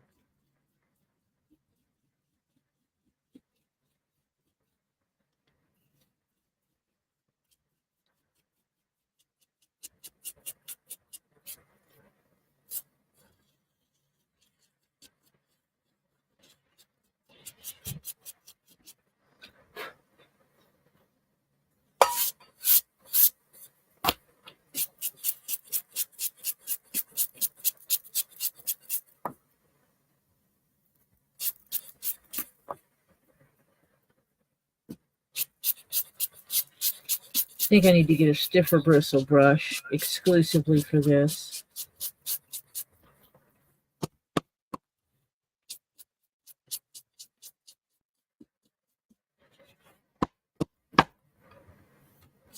To set aside.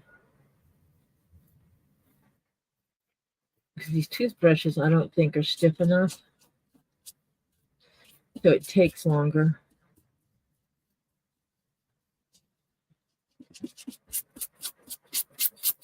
To get those parts out of those little holes.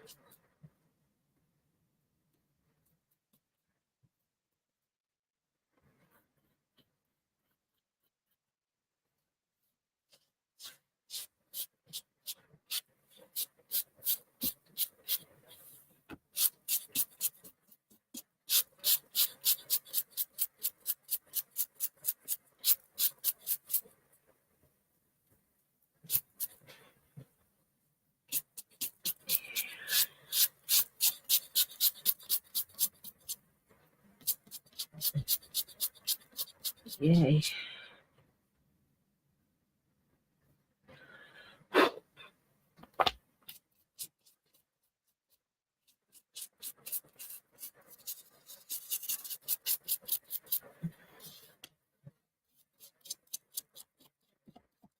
Most of them have the holes out. The whole pieces, paper pieces out of the holes. Clean holes, clean holes. Yeah.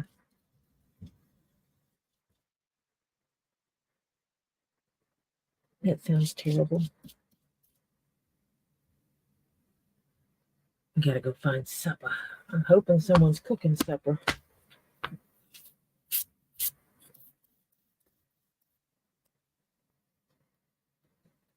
I normally do not cook.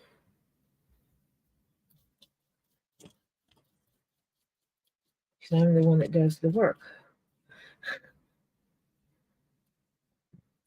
I work, therefore I do not cook. That sounds horrible. But when I have a house of people that are not financially contributing, we balance it out. Either you are a financial contributor or you're a manual laborer in the house, a laborer of the house. It's about how it balances out. And that's one of the things we're teaching the kids is if everybody in the house is working and contributing financially, then you share the workload.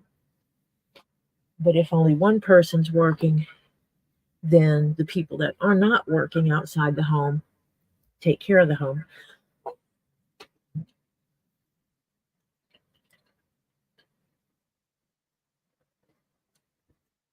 A balance of responsibilities.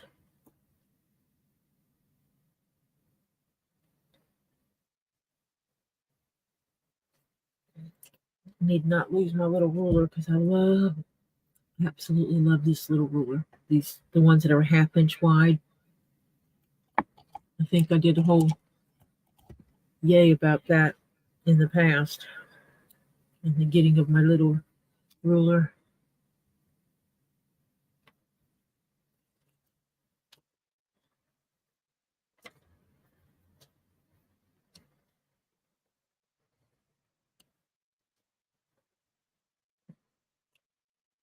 Yeah, I went out with my daughter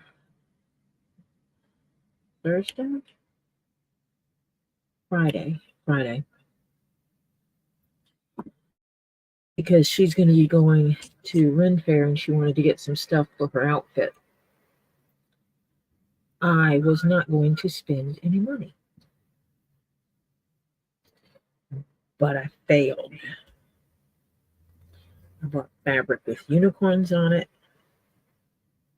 And I bought some other fabric for other stuff later. And then I bought my new thread snips.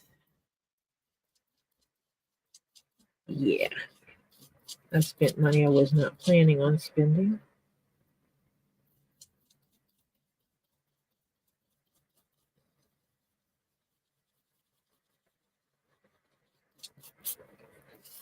I think I'm going to have to do my outings using cash in the future. And basically withdraw the cash I'm willing to spend on that outing.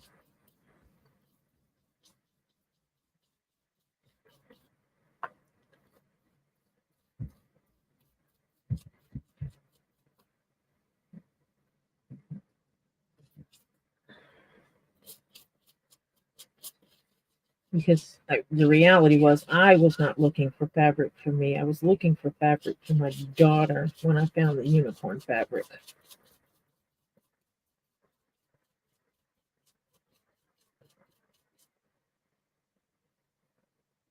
And see, Diana, you and I have different ways of doing things because Freeloader wouldn't be eating any food in my house either.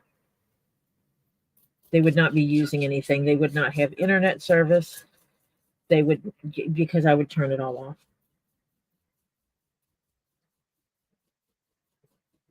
I would have everything where I could lock it up when I'm not at home, and I would shut everything off. Shut off access to the televisions and everything else in the house. No internet.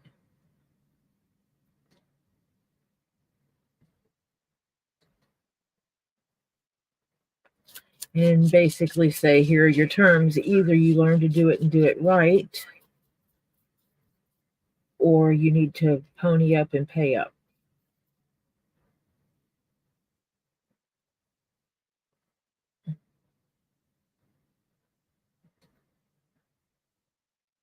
And then you give them the 3-month eviction notice. But I'm going to guess this is someone that you yourself cannot just kick out.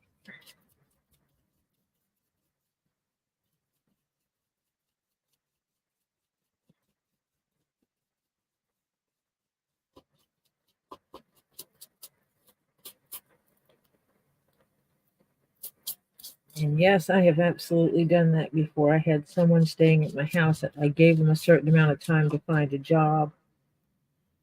And once they found a job, a certain amount of time to save up their money to get their own place. So the person lives with me scot-free for a period of time. And then they started working. Did not contribute a dime to the household, and was shocked when I told them their 3 months had been up, because I gave them actually about 6. And I told them, you were told you had, based on our original terms, you were given 3 months to get your finances in order. You were actually given 6. Therefore, you need to leave. This is the date you will be moving out of my house.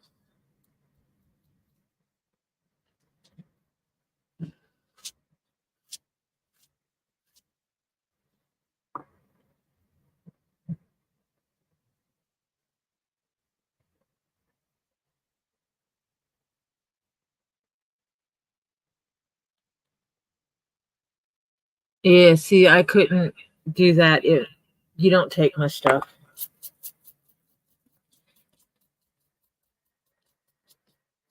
And yeah, change the Wi-Fi password. That'll get his attention. And then you leave a list of chores and say, when these chores are done, then you get the Wi-Fi password. And it's good for 24 hours.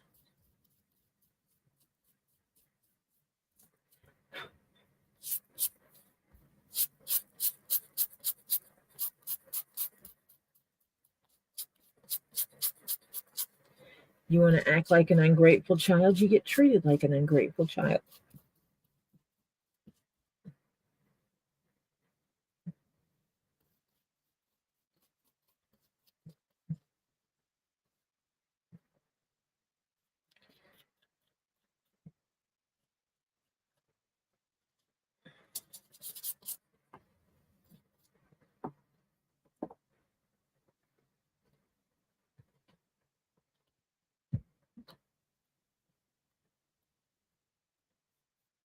See, if you live in my house and you're not paying the bills, you're doing my yard work.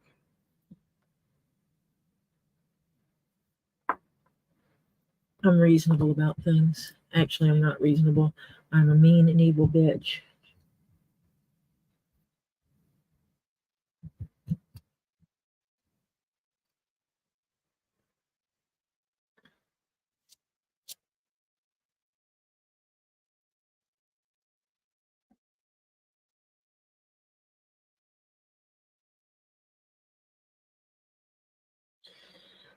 Yeah, it sounds like you and Dave need to have a discussion about it. That dude bro has to have income coming in and paying his share of the bills, paying his 1/3.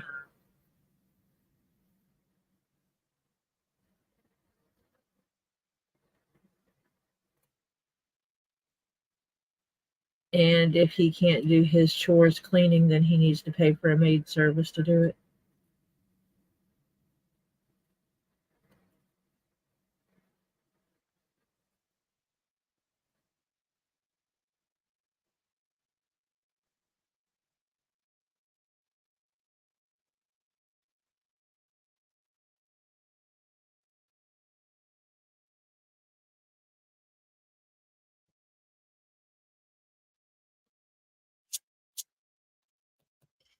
Yay.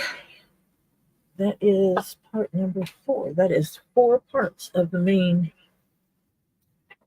corner.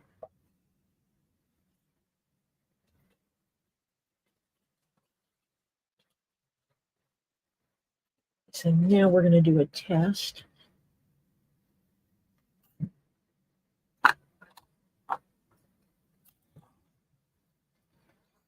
This thing will get extremely, extremely hot once turned on.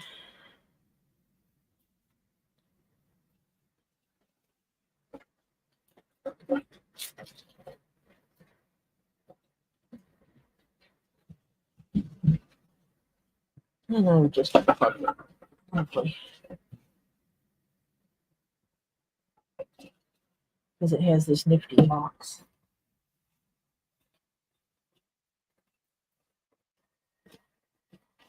Oh, I went to go pull the cord and I had said something on it evidently. Let me see, that plug looks like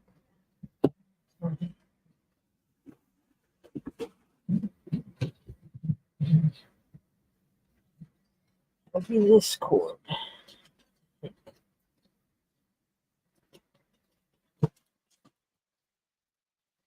Yes, it is.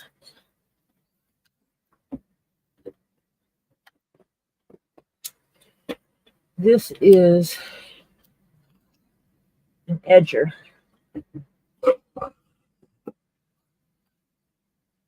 Basically think soldering gun, soldering iron. This gets extremely hot.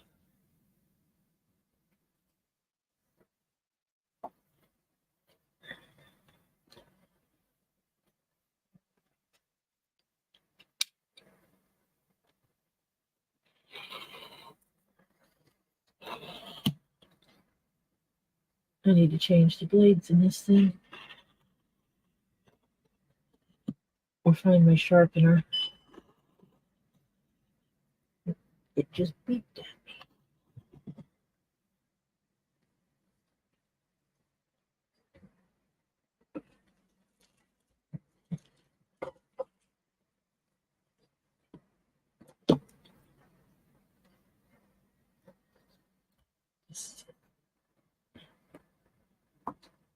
I'm going to move that before I burn myself. So it told me it got up to 350 degrees already. It's 350 degrees Celsius.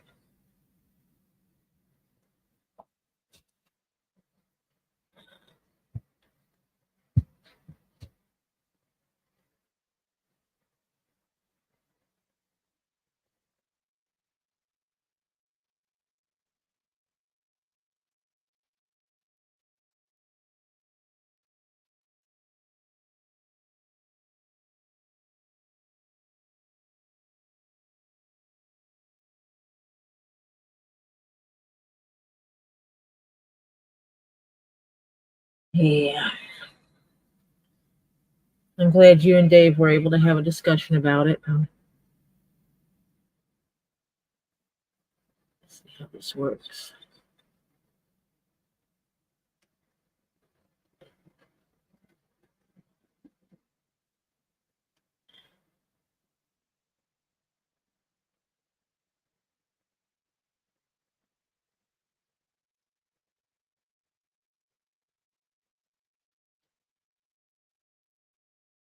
I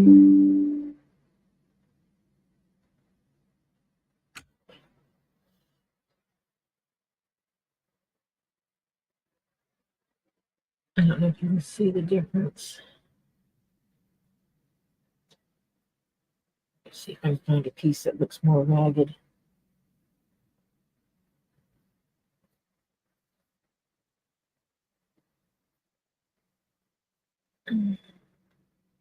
Trying to see if you can see the raddiness of it, the ragged edges. See how this is all ragged? And the main thing I'm doing here is testing to see if it's going to burn my leather and ruin my leather or not.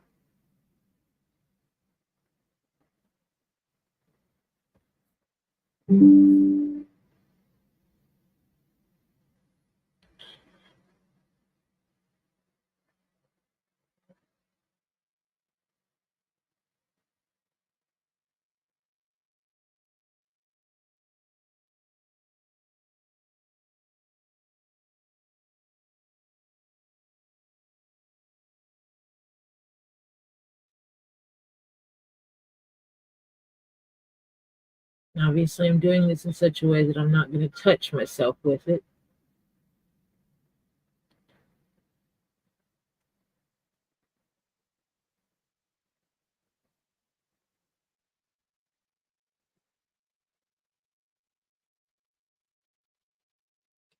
And you can see how it got rid of this holder.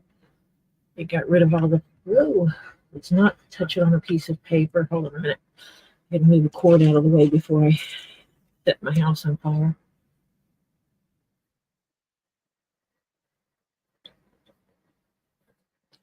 This is that edge. Well, no, that was not that edge. Yes, it was. That was the edge that was extremely frayed, and now it's pushed in. And the more you do it, and I don't think it's picking up the smoke on the camera.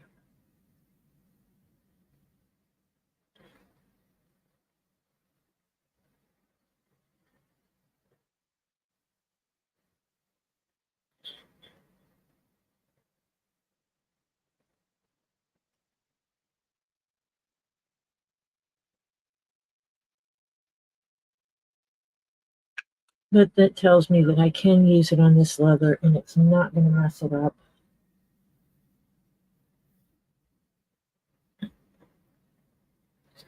It would help if I put it where the camera is.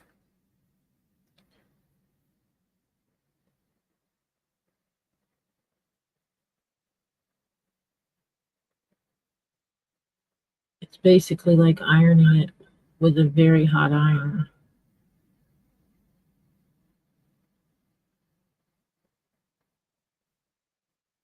It does blacken the edges a little bit, and I'm okay with that.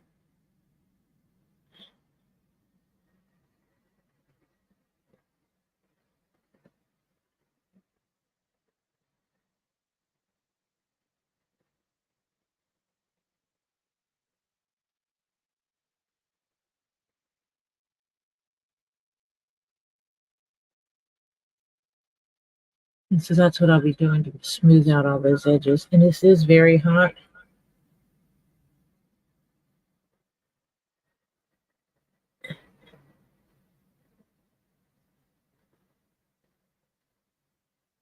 That is burning marks in this leather.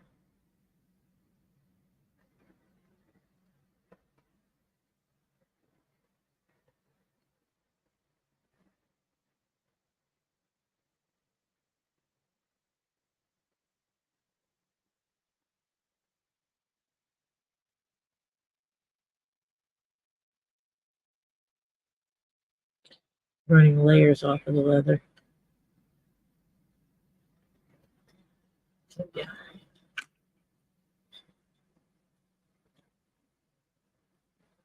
Let me catch up on this.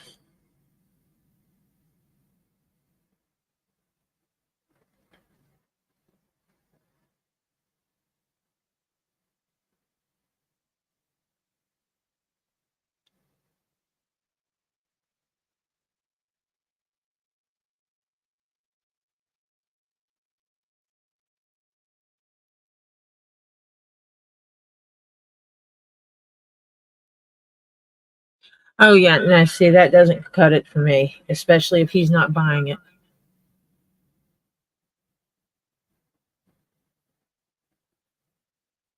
See, this thing does work. So, yeah, that's what I'm going to be doing. Go over these edges real quick.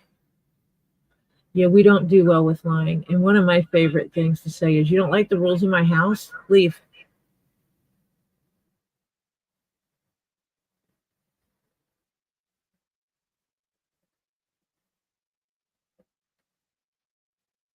It was one of the things I made clear to my daughter before she moved in. My house, my rules. You don't like my rules? Leave. Your kids are welcome to stay until they're 18 years old, and then they get the same option. My rules or leave.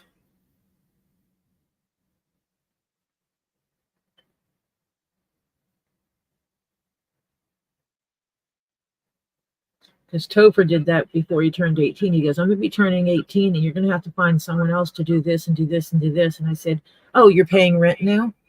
And he's like, no, I don't have any money. And I said, well, then you'll continue to do those jobs. And he goes, you can't tell me what to do. I'll be 18. And I said, what I can tell you is my house, my rules, or leave. You don't pay rent here. You do work.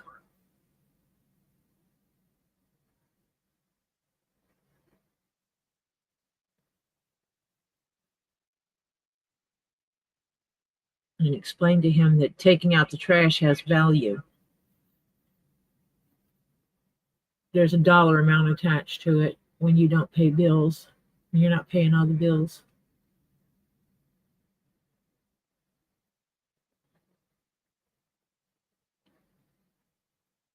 And if you're paying some into the house, but not as much as others, then you still do some labor to cover the rest of your cost.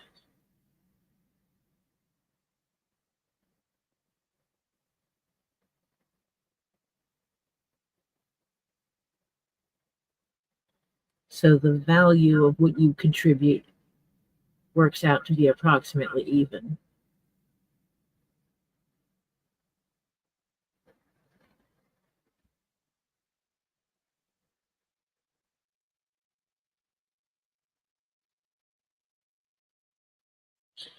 I'm done taking in people that don't belong to what I consider my core family.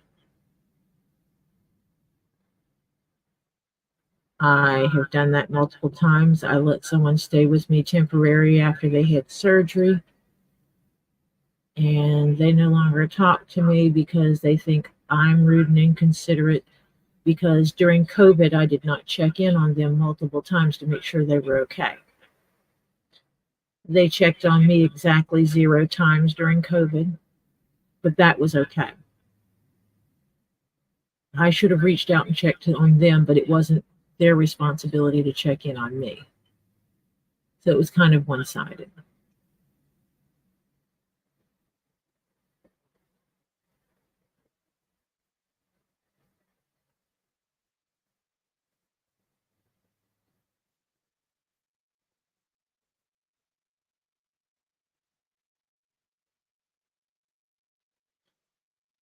I need to line this with the other leather. Forgot to do that.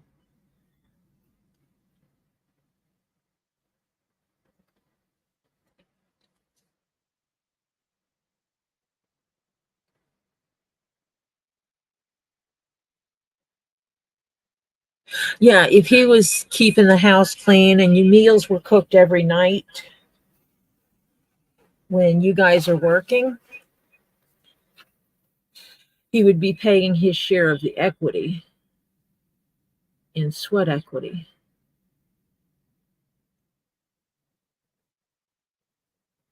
And if he's not working, that means meals should be cooked for you every day.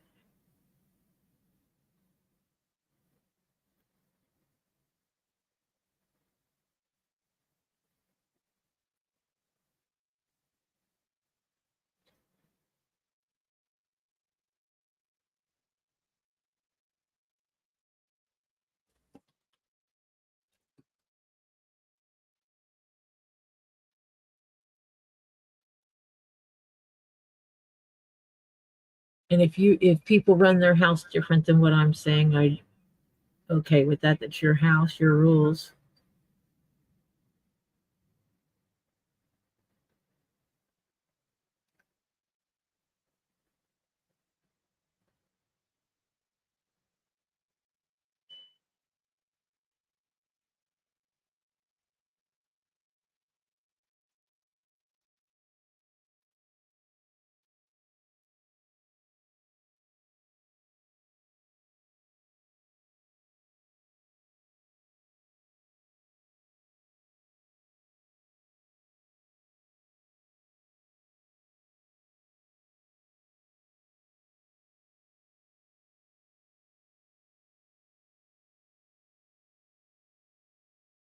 Yeah, and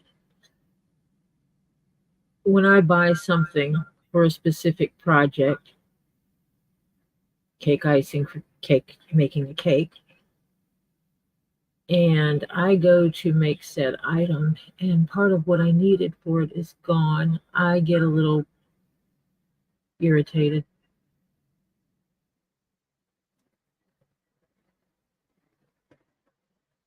I was complaining the other day because someone ate my shrimp that was supposed to go in etouffee.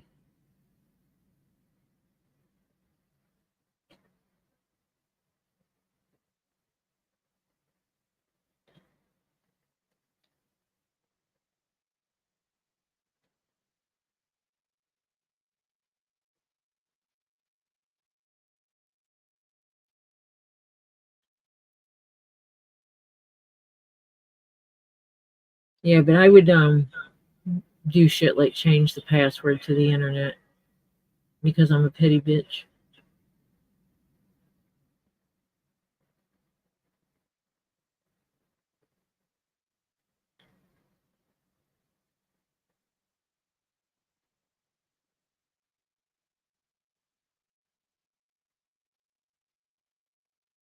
Super petty would be changing the password to stuff like replace my frosting, replace my icing,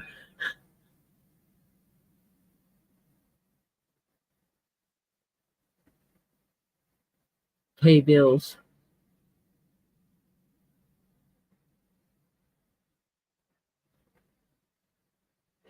or change the password to freeloader.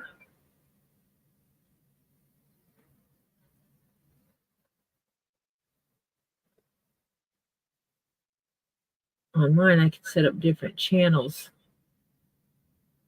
or different accounts, different Wi-Fi access points. So I could actually create a Wi-Fi access point called freeloader and not give it access to the 4G.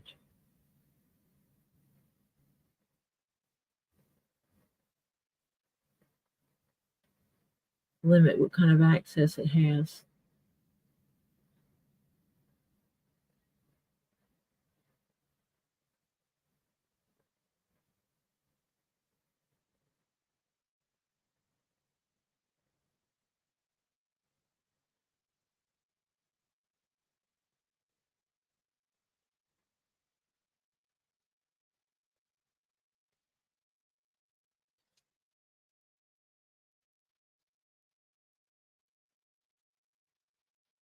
Password, I hate a liar.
Yeah.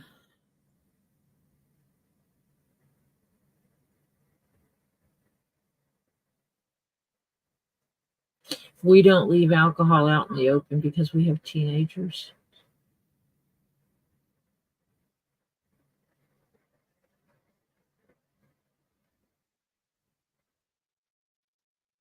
We keep the alcohol locked in our bedroom.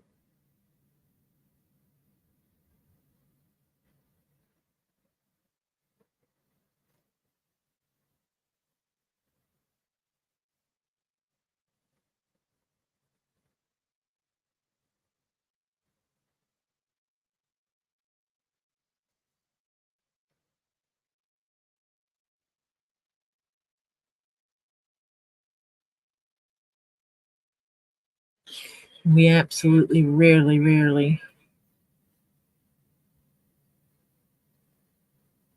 drink at home.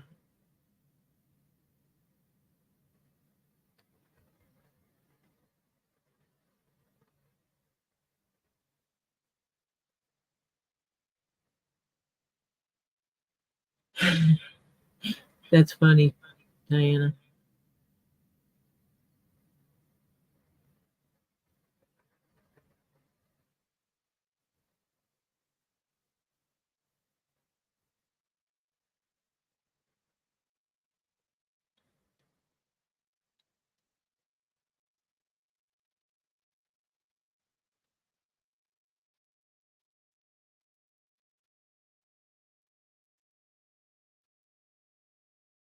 Did you ever think you'd sit here and watch someone iron the edges of leather?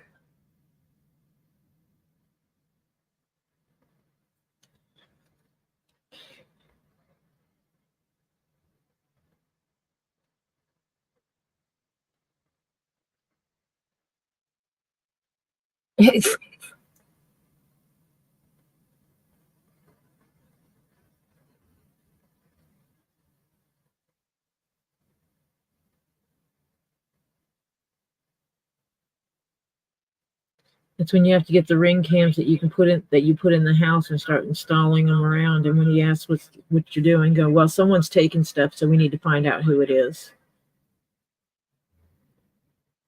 Because it's not Dave and I, and if you're saying it's not you, that means someone else is getting into the house, and I want to know who it is.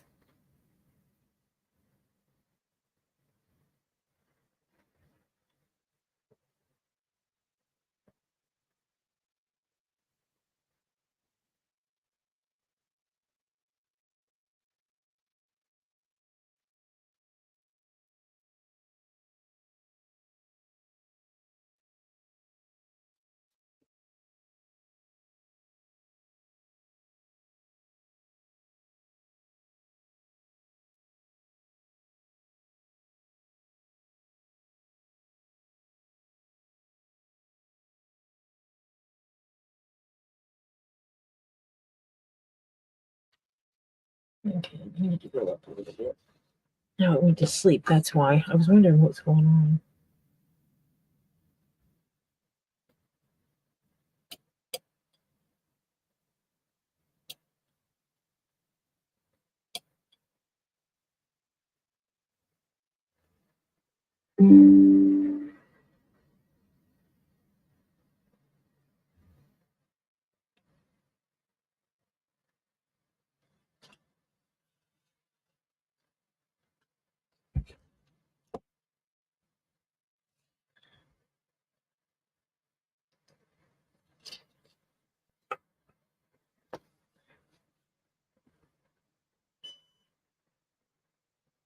I was wondering why it was taking so long for this thing to work. It was actually in the cool down phase, gone to sleep.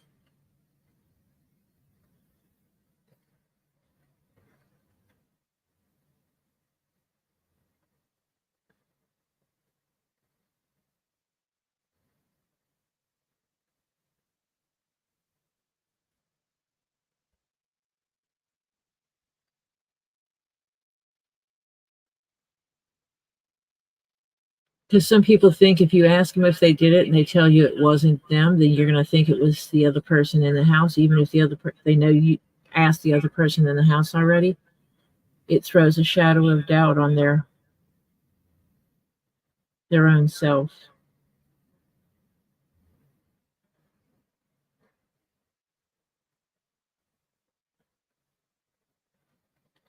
But I've seen that happen when there's only two people in the house, and someone will go, "Well, it wasn't me," and it's going, "Well, it wasn't me, so it had to have been you." What do you mean it wasn't me? Oh, well, you must have and not remembered it.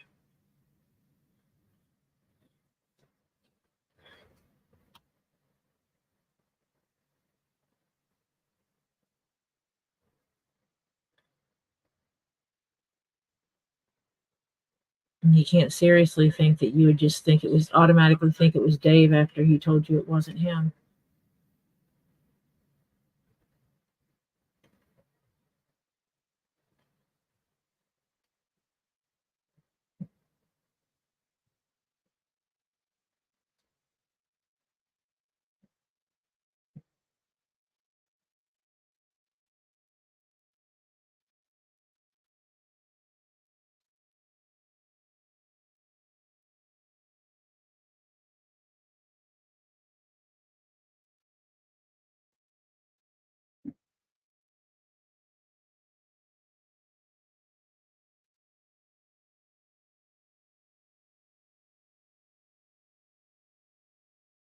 Get rid of all the fuzzies.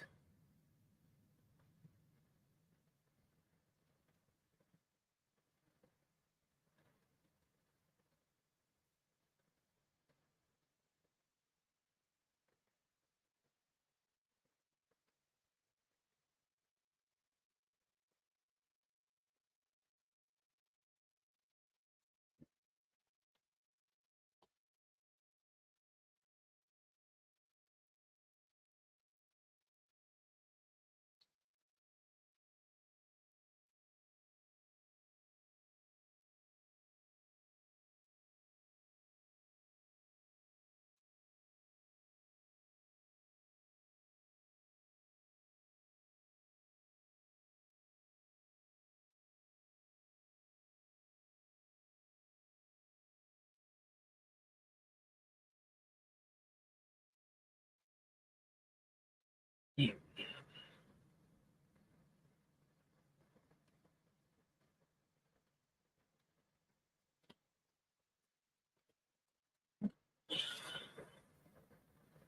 So Diana, do you know how many spheres you have now?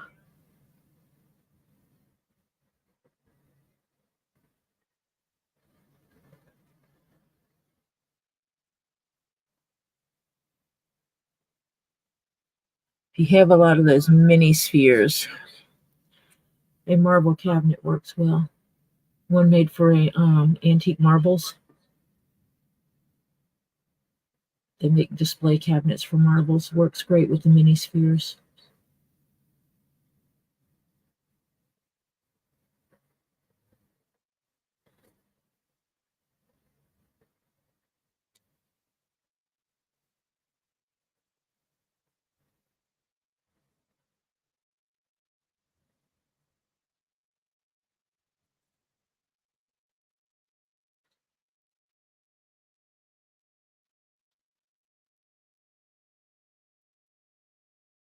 She tells me, Diana, I can't hold on. I'm the one doing the live.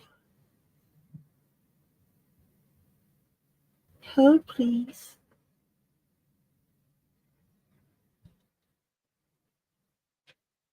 Diana will be back momentarily.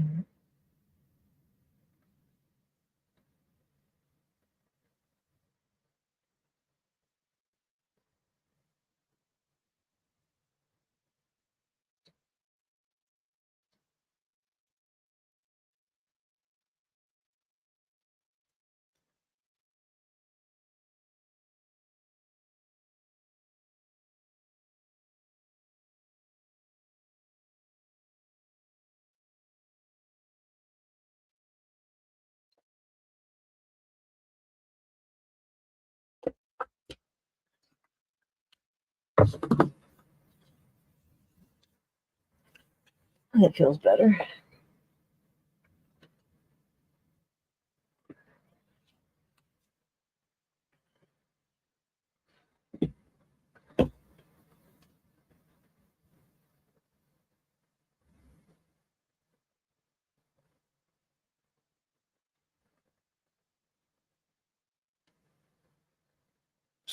I just wish there was a way you could see this like I see it.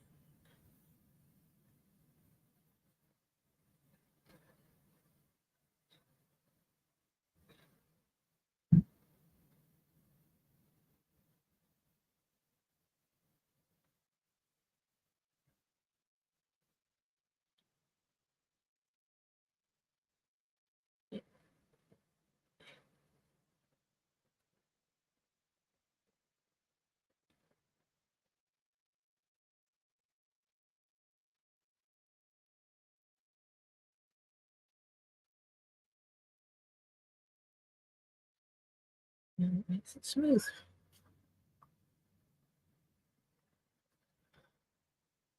Oh, you're as bad as me, Diana.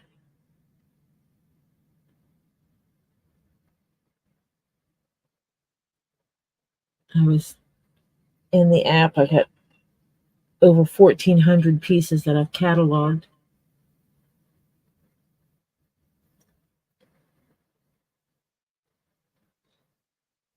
Everything is here except my current purchases from Kendra and Lisa. and anything I've gotten from Robbie over the last couple months or since I was there a few weeks.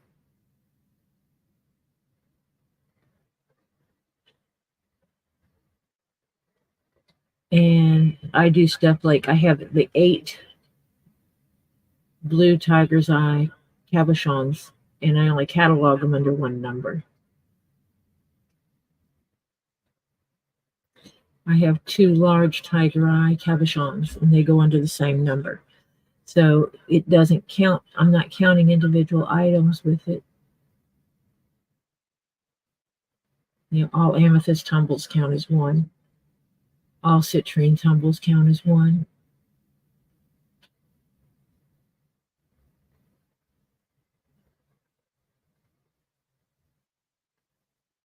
So I know I have over 1,500 individual pieces if I were to count every individual piece separate.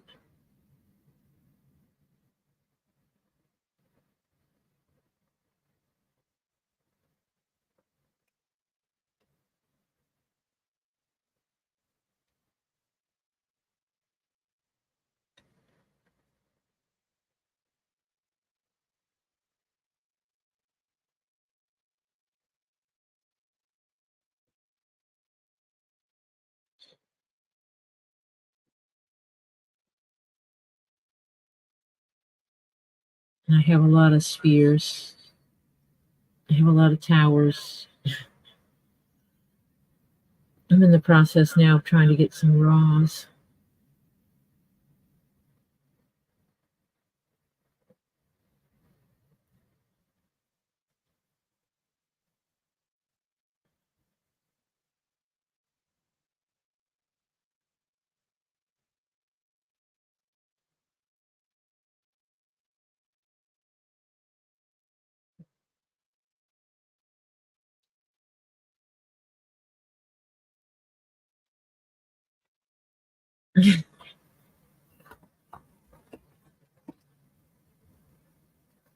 Yeah, I just asked how many spheres because I know that you have a lot.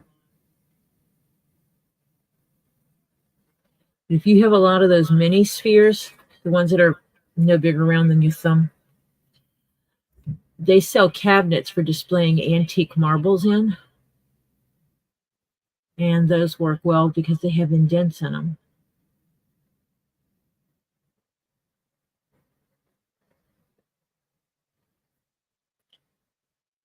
And so they hold, it's like this cabinet and the sphere holder all in one.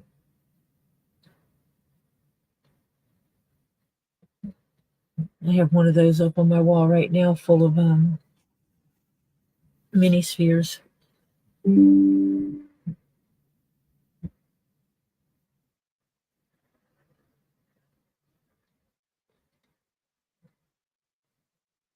think I'll go on tomorrow after work and maybe start stitching.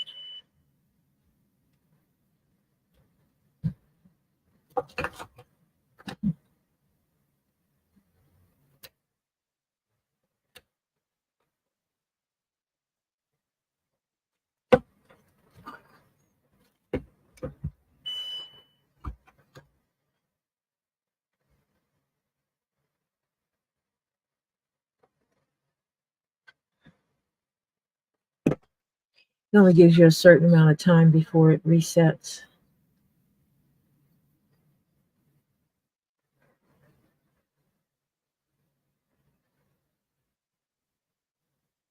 Just to make sure someone doesn't burn down their house, I guess.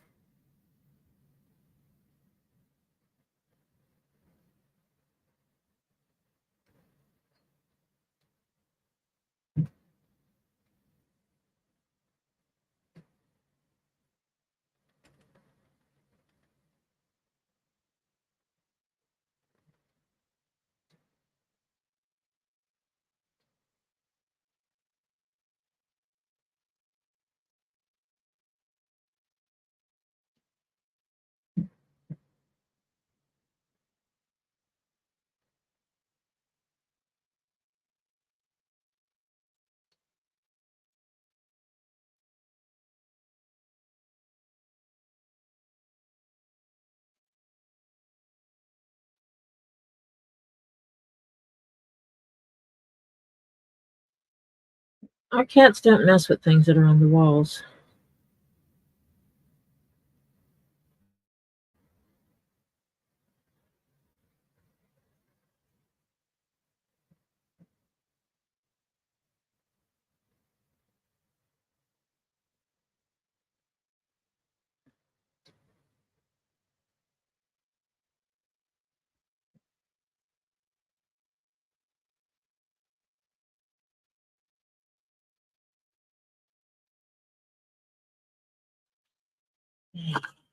And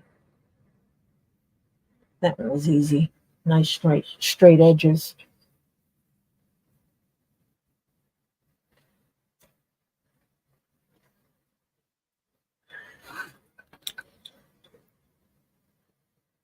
I forgot to mark this one. I'll pay the price for that later.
Hey, Marcia.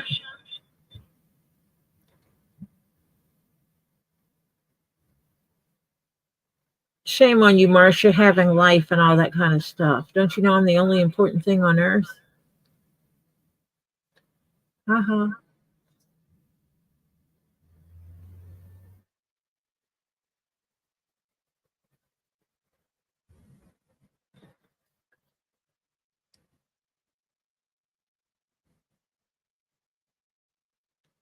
It is. It's a hunter green.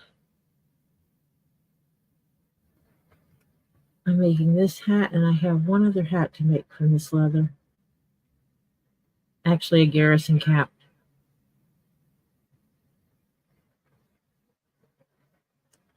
The garrison cap will be a little more simple because there's no lining to it.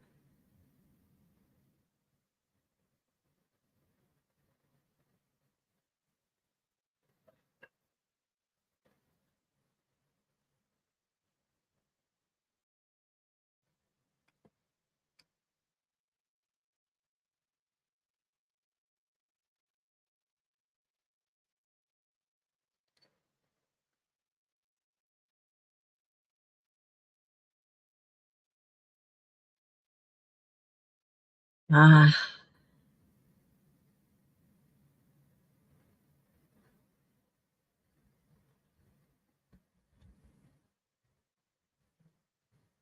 yeah, I wouldn't want to have to run without air conditioning.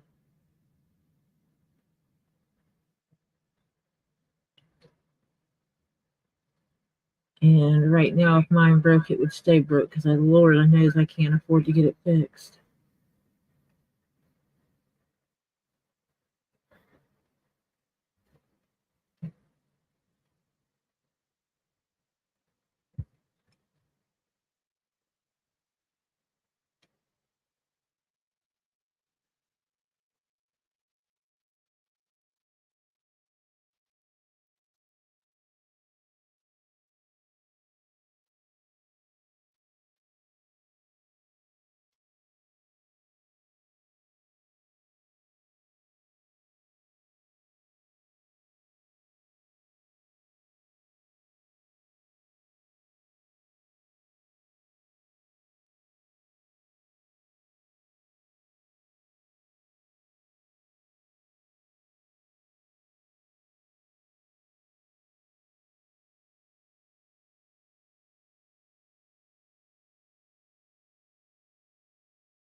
I'm going to turn this. This is not what I wanted to do, but turn this off.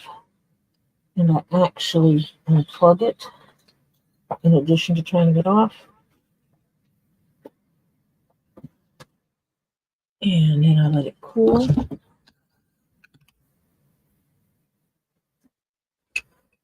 It should cool down pretty quick. But now what I get to do is figure out the front and back of this thing again. Because I was a dumb butt.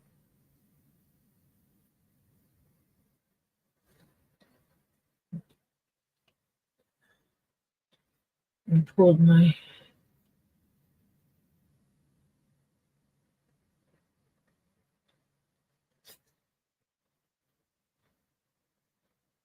doesn't feel right.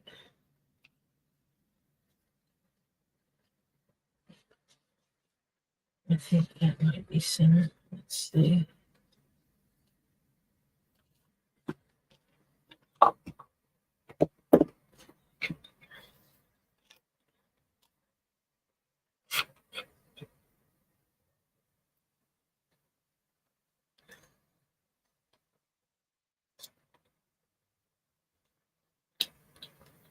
Everything goes in nice and easy. And I got it aligned correctly.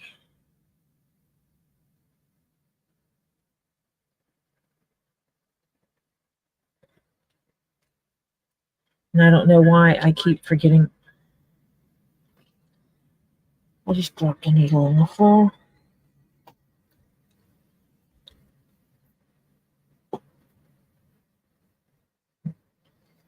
Because the last thing I need is to stick this into my foot.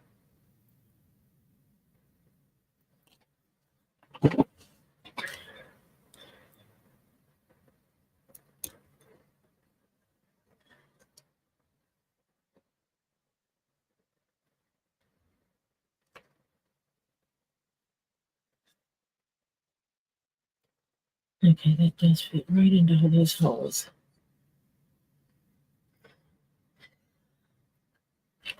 Therefore, I have it aligned correctly.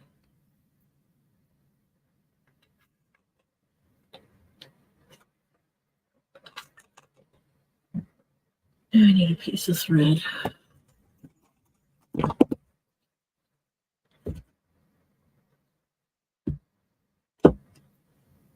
That thing is still hot.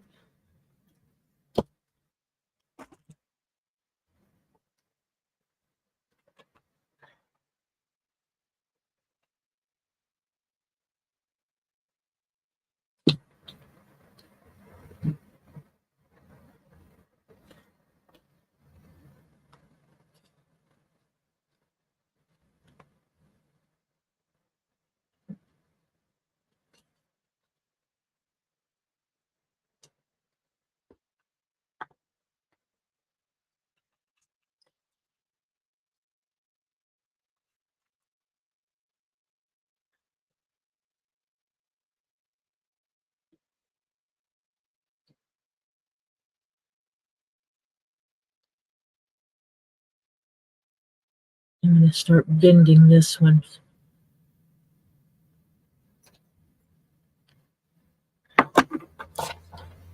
Because one of the things that has to happen is these edges get bent over on each other.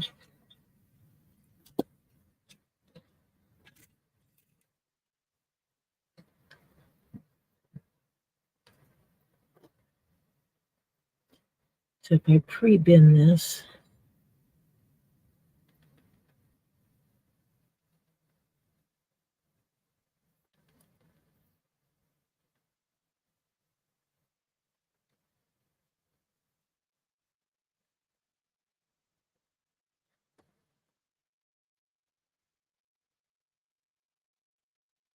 let's get that first hole lined up correctly.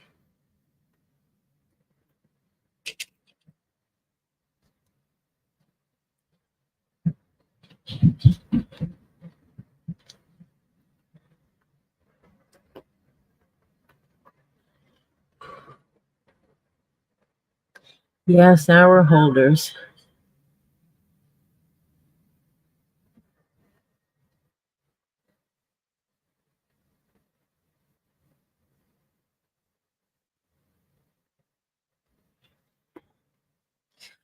Dang it, it's almost worth it to go find a junk vehicle and pull the parts off of it.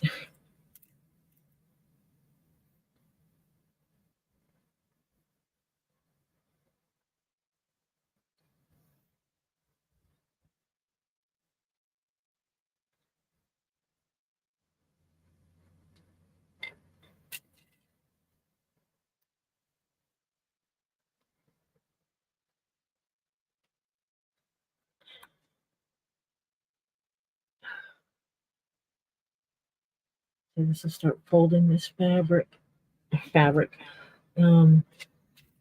leather. I was looking for this piece the other day.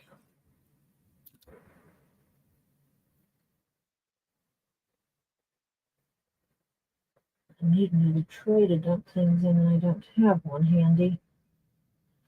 Oh, wait a minute.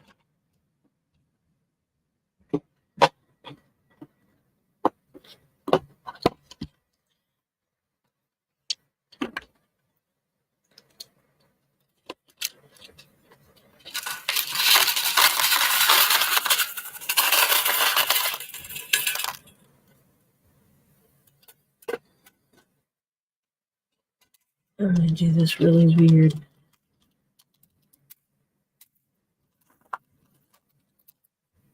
And these actually might start living in this box.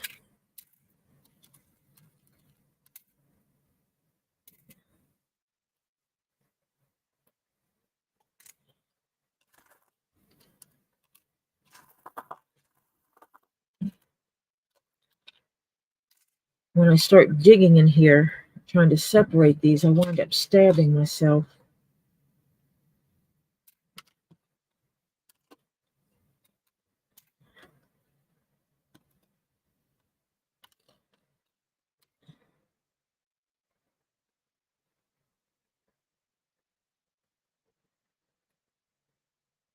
So if I separate them,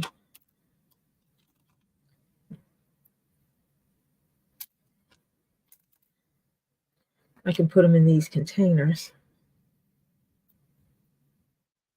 I can do the same thing with some of the pins and stuff I use and my needles.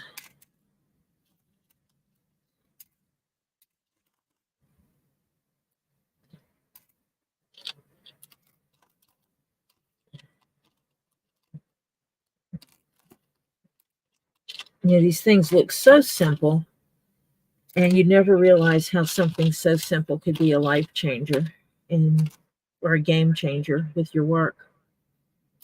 And these things have proven to be game changers in leather crafting with the stuff I'm doing when I'm able to put the pieces together and use these to align the seams. My stitching is faster. I'm taking things apart less often because I'm not missing stitches.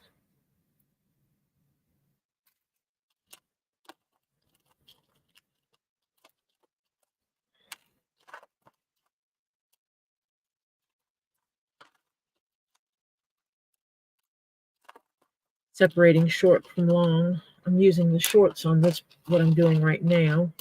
Later, when I put all the layers together, I'll have to use the long ones because there'll be no way to get the short ones through all the layers.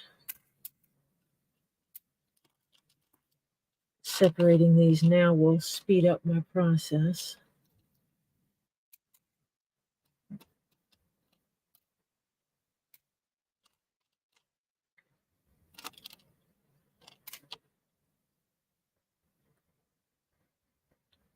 And having these open ahead of time helps speed up the process because I'm not having to constantly be opening them when I'm trying to put stuff together.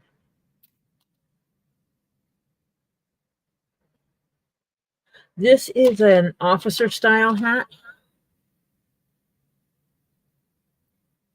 Yeah, I don't know who invented them, and I was hesitant about getting them because of the cost. It was like, I hate to get something like this and then it not work And then you bought some for me. And then I turned around and bought another container of them because it was like, oh my gosh, these are awesome.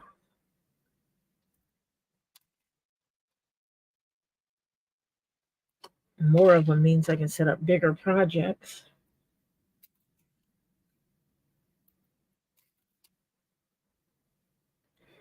And I think I hear my husband coming down.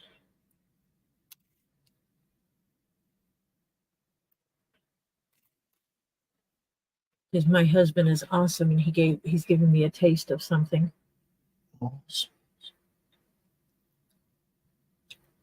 That's delicious. What is it? It's the stuff going on the pork chops. That's gonna be good. My husband is cooking pork chops.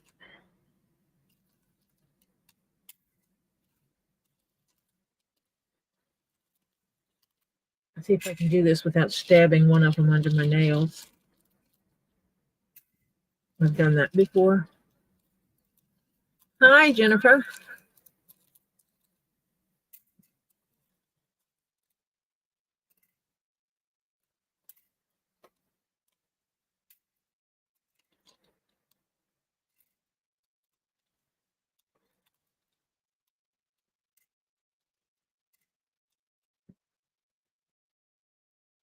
Yes, Jeff is making pork chops. And he made his own barbecue-like sauce to go on it.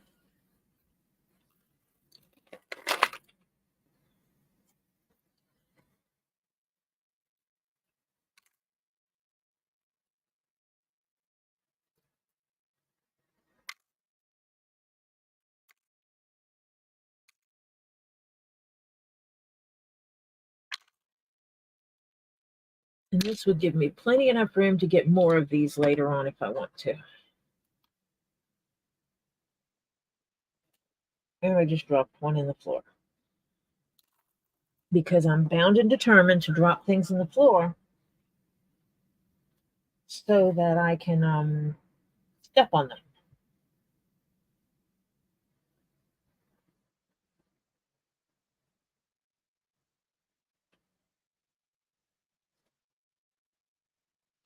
But I am smart enough not to move my feet until after I got a light on it. I can see what I'm doing.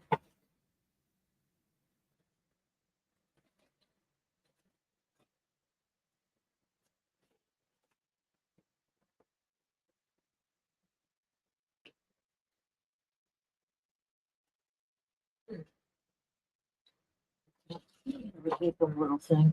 Oh wait, I think I just saw it. Huh. Escape artist.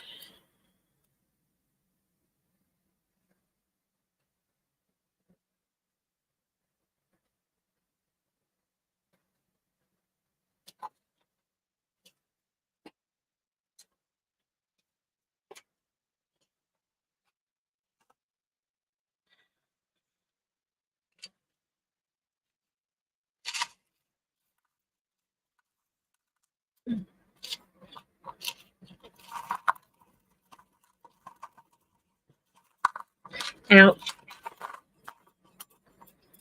Can't do it without stabbing yourself at least once.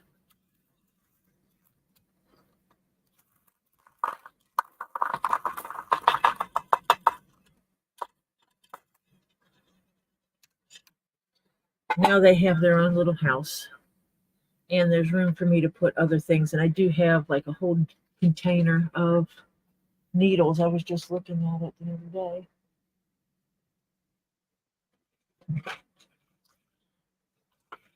But that also means I can put my tape measures in here that I keep losing. The best one I have is this one that somebody bought me because you put it around something.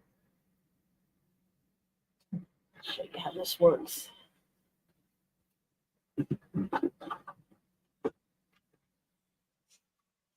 I'm meeting someone. I'm going to fit them for a hat.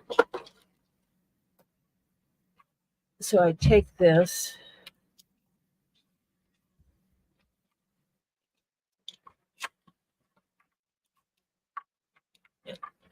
And I put it around their head. I put this in this hole.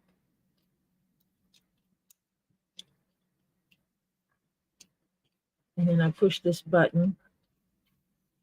Okay.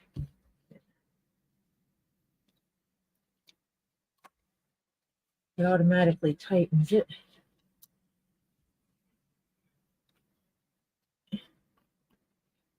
And I can see what size the head is. I'm taking off the tape measure now. And it still holds it to that point. So that one is 22 and a half. Supposed to be 23. I must not have measured the fattest part. Because that is a 23-inch head.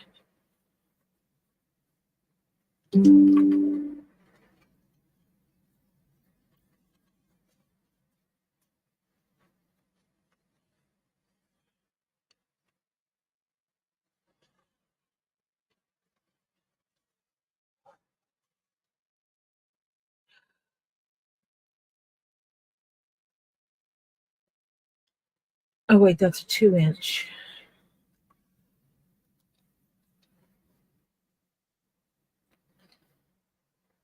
This also has 2 inches to it.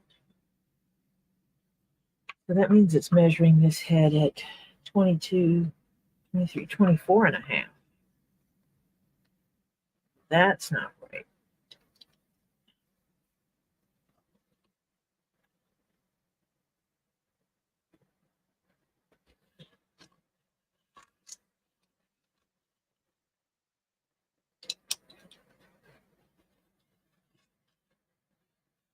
Unless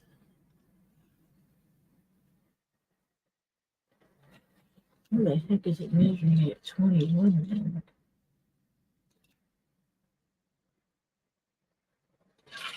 Now that has me curious as to where this measures it at 21. But yes, this is a nice gadget.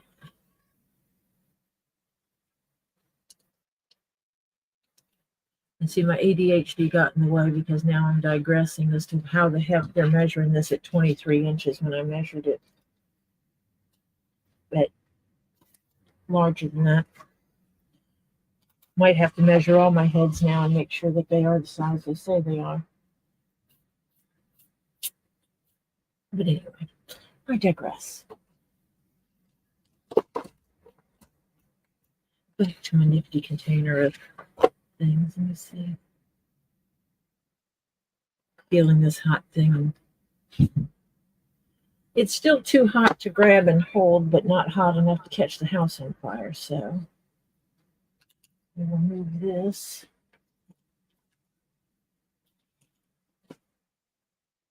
Over to the side, just moving a couple things around so I can set it on a flat surface and let it cool without pulling it. So you can use that to extend still to collect my little Dubai. He is not stuffing the pork chops. So they're going to be more like a barbecued pork chop.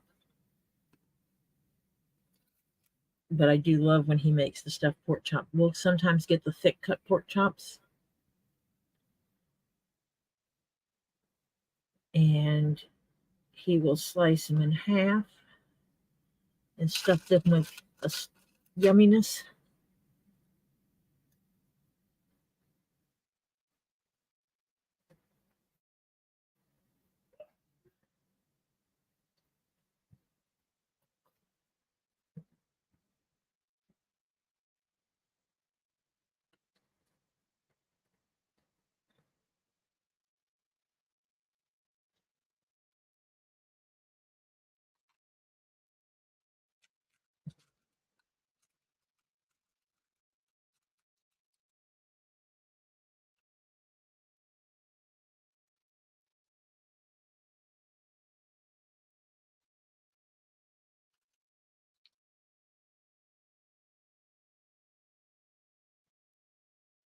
Marcia, if you guys knew how many times I stabbed myself. Yeah, a friend of mine's wife saw that tape measure she doesn't really sew. She does some minor leather crafting. And she saw that tape measure and thought how cool it would be for me to be able to just stick it on someone's head and measure their head easily.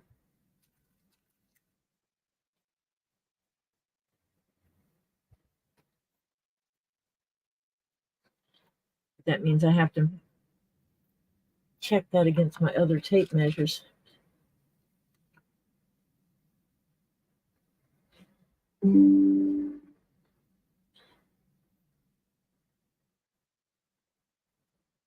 Let's see how accurate it is.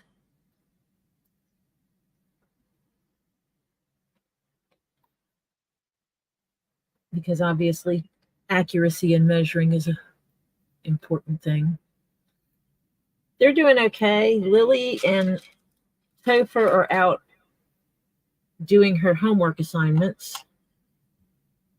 And she has one that's in her video class.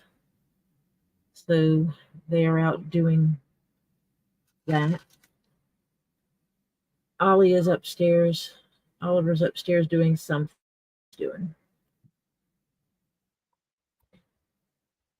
He went with his mom and I Friday, so he was kind of done with the going out and peopling thing because he is not a people person.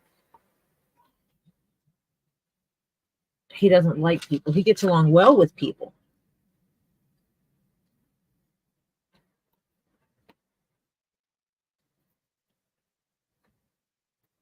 And he can hold intelligent conversation with people. But he just doesn't like people. As far as normal peopling goes. He came to the conclusion early in life that there are too many stupid people out in the world.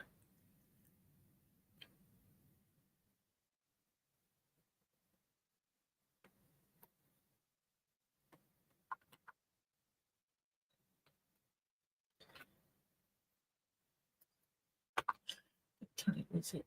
Oh, it's 7:15. I'll set this aside for a second. Because Stacy is going on shortly. And I wanted to show some stuff that I did. Threw myself together a hematite necklace because hematite's always good. Some jasper, kind of earthy tones.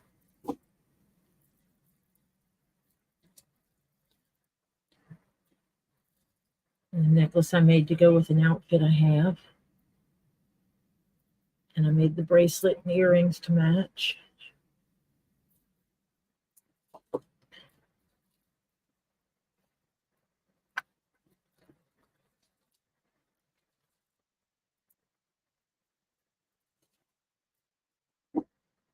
And then what I call my pearls.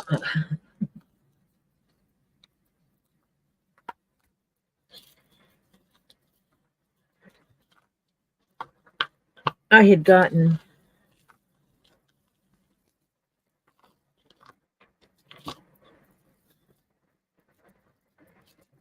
this set from Robbie.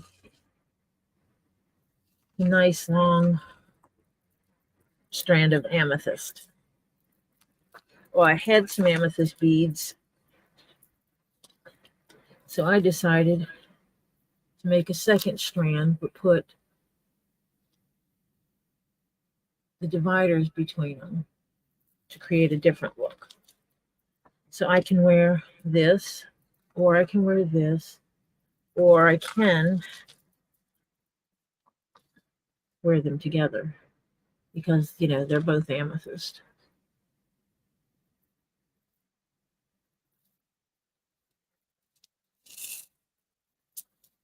And then, because I can be bougie at times, I made the plain amethyst bracelet to go with the one that I got from Robbie. But then I made this one to go with this other set I made. And then I made earrings that can go with either set. And these are long dangle earrings because that's how I wear them.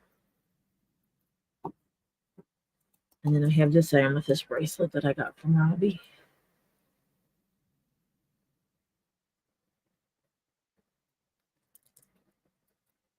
And I'm going to be wearing this with black.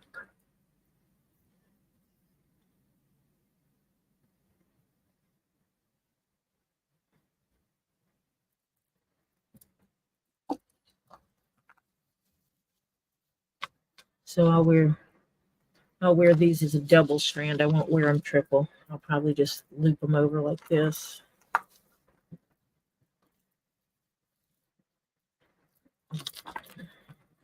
And probably pull one of them a little bit different so that I wind up with 4 layers of necklace. And then I'll have both bracelets on. And then the earrings.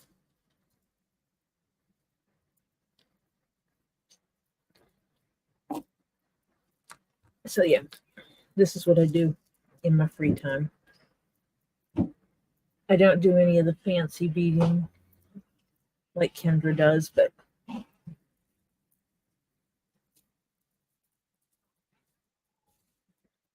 I do my basic stuff for myself. This is not something I pick up to do for other people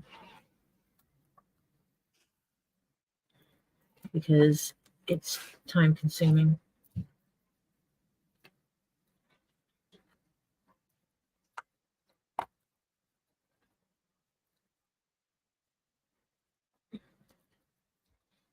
And all these will fit around there. That does.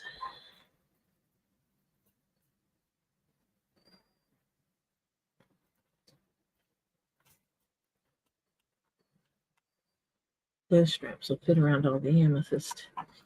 This one will not. Well, it will if I just, no, it won't. Take that back.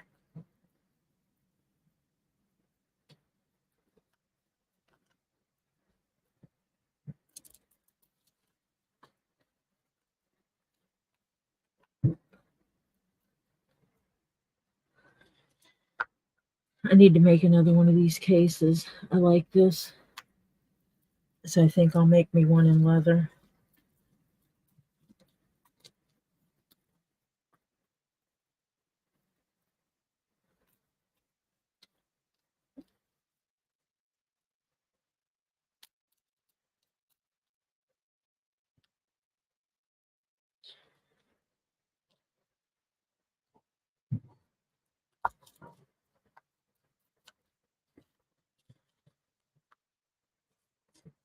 And I just take my other ones and open them up on here. I think I'll make a little case to carry jewelry in.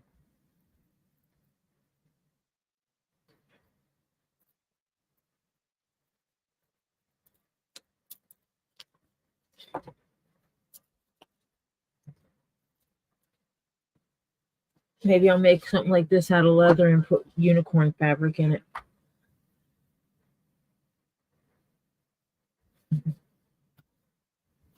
And I do have this unicorn fabric I could put on the inside of it.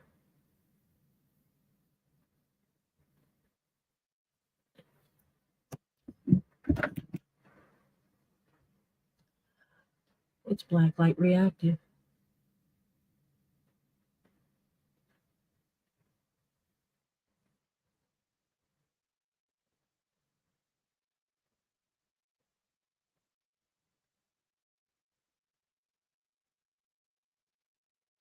That's cool.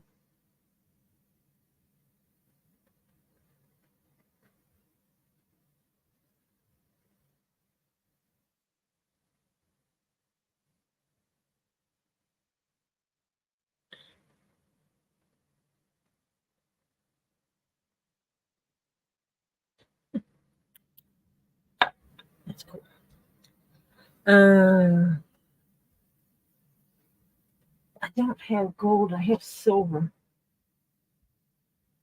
I do have silver leather.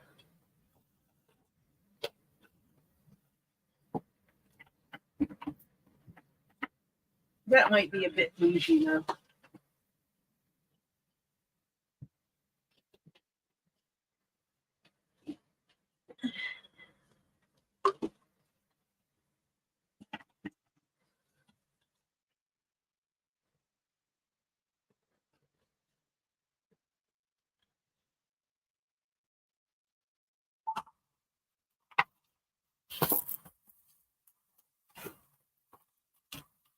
This might be a bit bougie.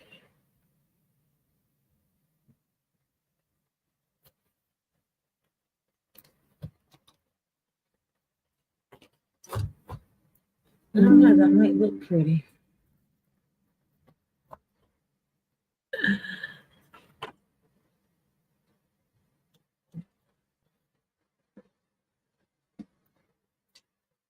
Let me see something.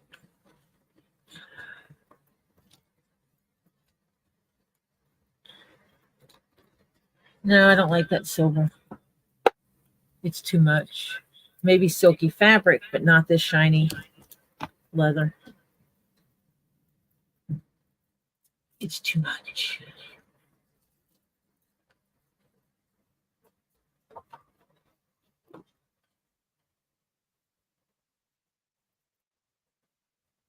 Might have to go see what I can get locally at the fabric store. Because this part of the case that wraps around like this part's easy. That's one strip.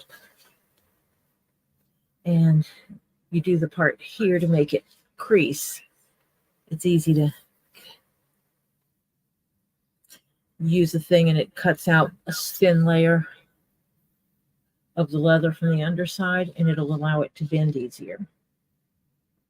And then cutting fabric to go with it, cutting a little bit of foam to go under it, and cutting arms. I cut the arms longer though. I would want this to go all the way over. Definitely cut it larger. Of course, I'd make the whole thing bigger. Maybe even do multi-layers. Make multiple arms and layer them so that you could put one set of necklaces down and then lay a layer of the fabric down and lay another necklace set down. Yeah. And I almost stabbed my foot because it's one of those days that I wanted to put those through my foot. So yeah, now I'm going to wind up tracing this off before I go to bed.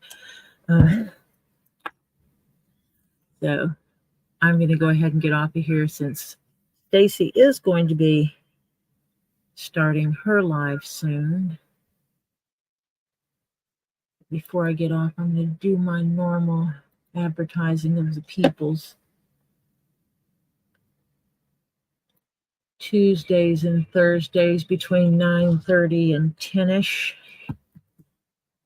You can go to see Two Lees in a Pod. Fridays, it's 7:30ish.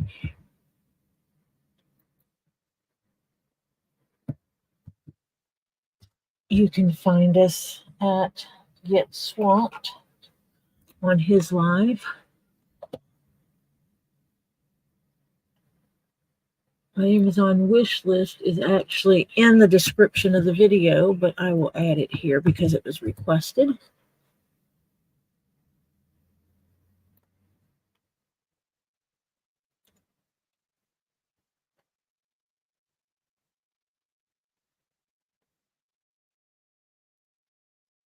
But currently that's where we go. Occasionally Stacy Northern Aurora Treasures does pop up lives. She has one scheduled for 7:30. I'll probably pop over there.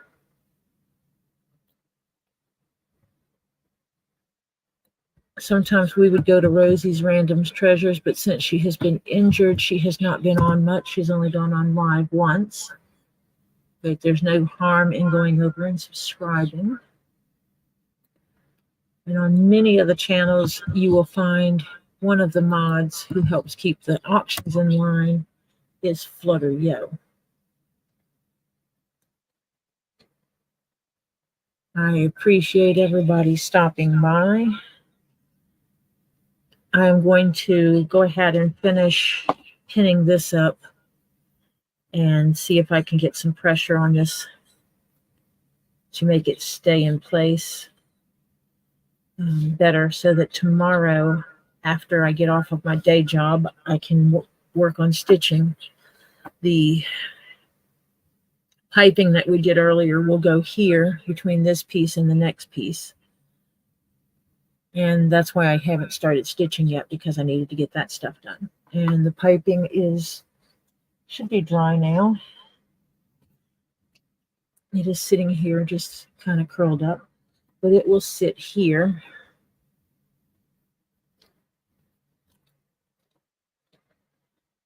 It will stick out just a little bit here once I get the stitching all done, because this will actually roll again, because that'll be on the inside. So yeah.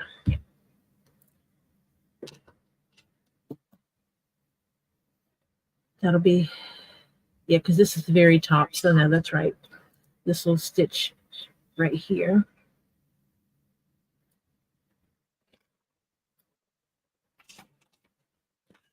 And the funky shaped one that I measured earlier will go in on here as well. This will be folded under here. And that'll go in there. And so we'll have that black piped edge. And that'll look really cool.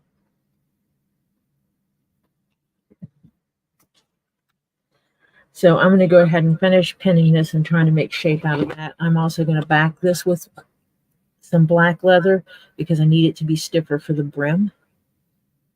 And I'll put another layer on here, and it'll stiffen it right up. And it'll be ready to go. The only thing I have left to cut is the edging that will go around the whole hat.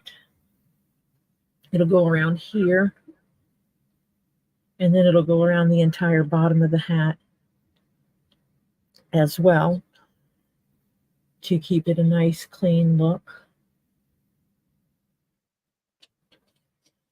I actually have the pattern piece for it. It also creates an internal sweatband, but I don't like the leather as the sweatband. So I will actually be putting a proper sweatband over that is made out of cloth. So, and Diane, I need to steal your channel, because I know you've been posting videos as well. Go to channel. Well, I told it to go to your channel, Diana. Not channel activity.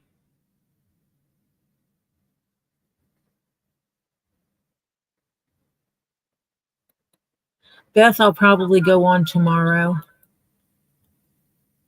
I'll probably come on for a little bit tomorrow.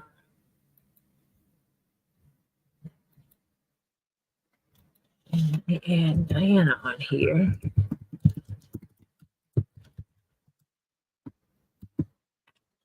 Diana has been posting videos of all her pretties.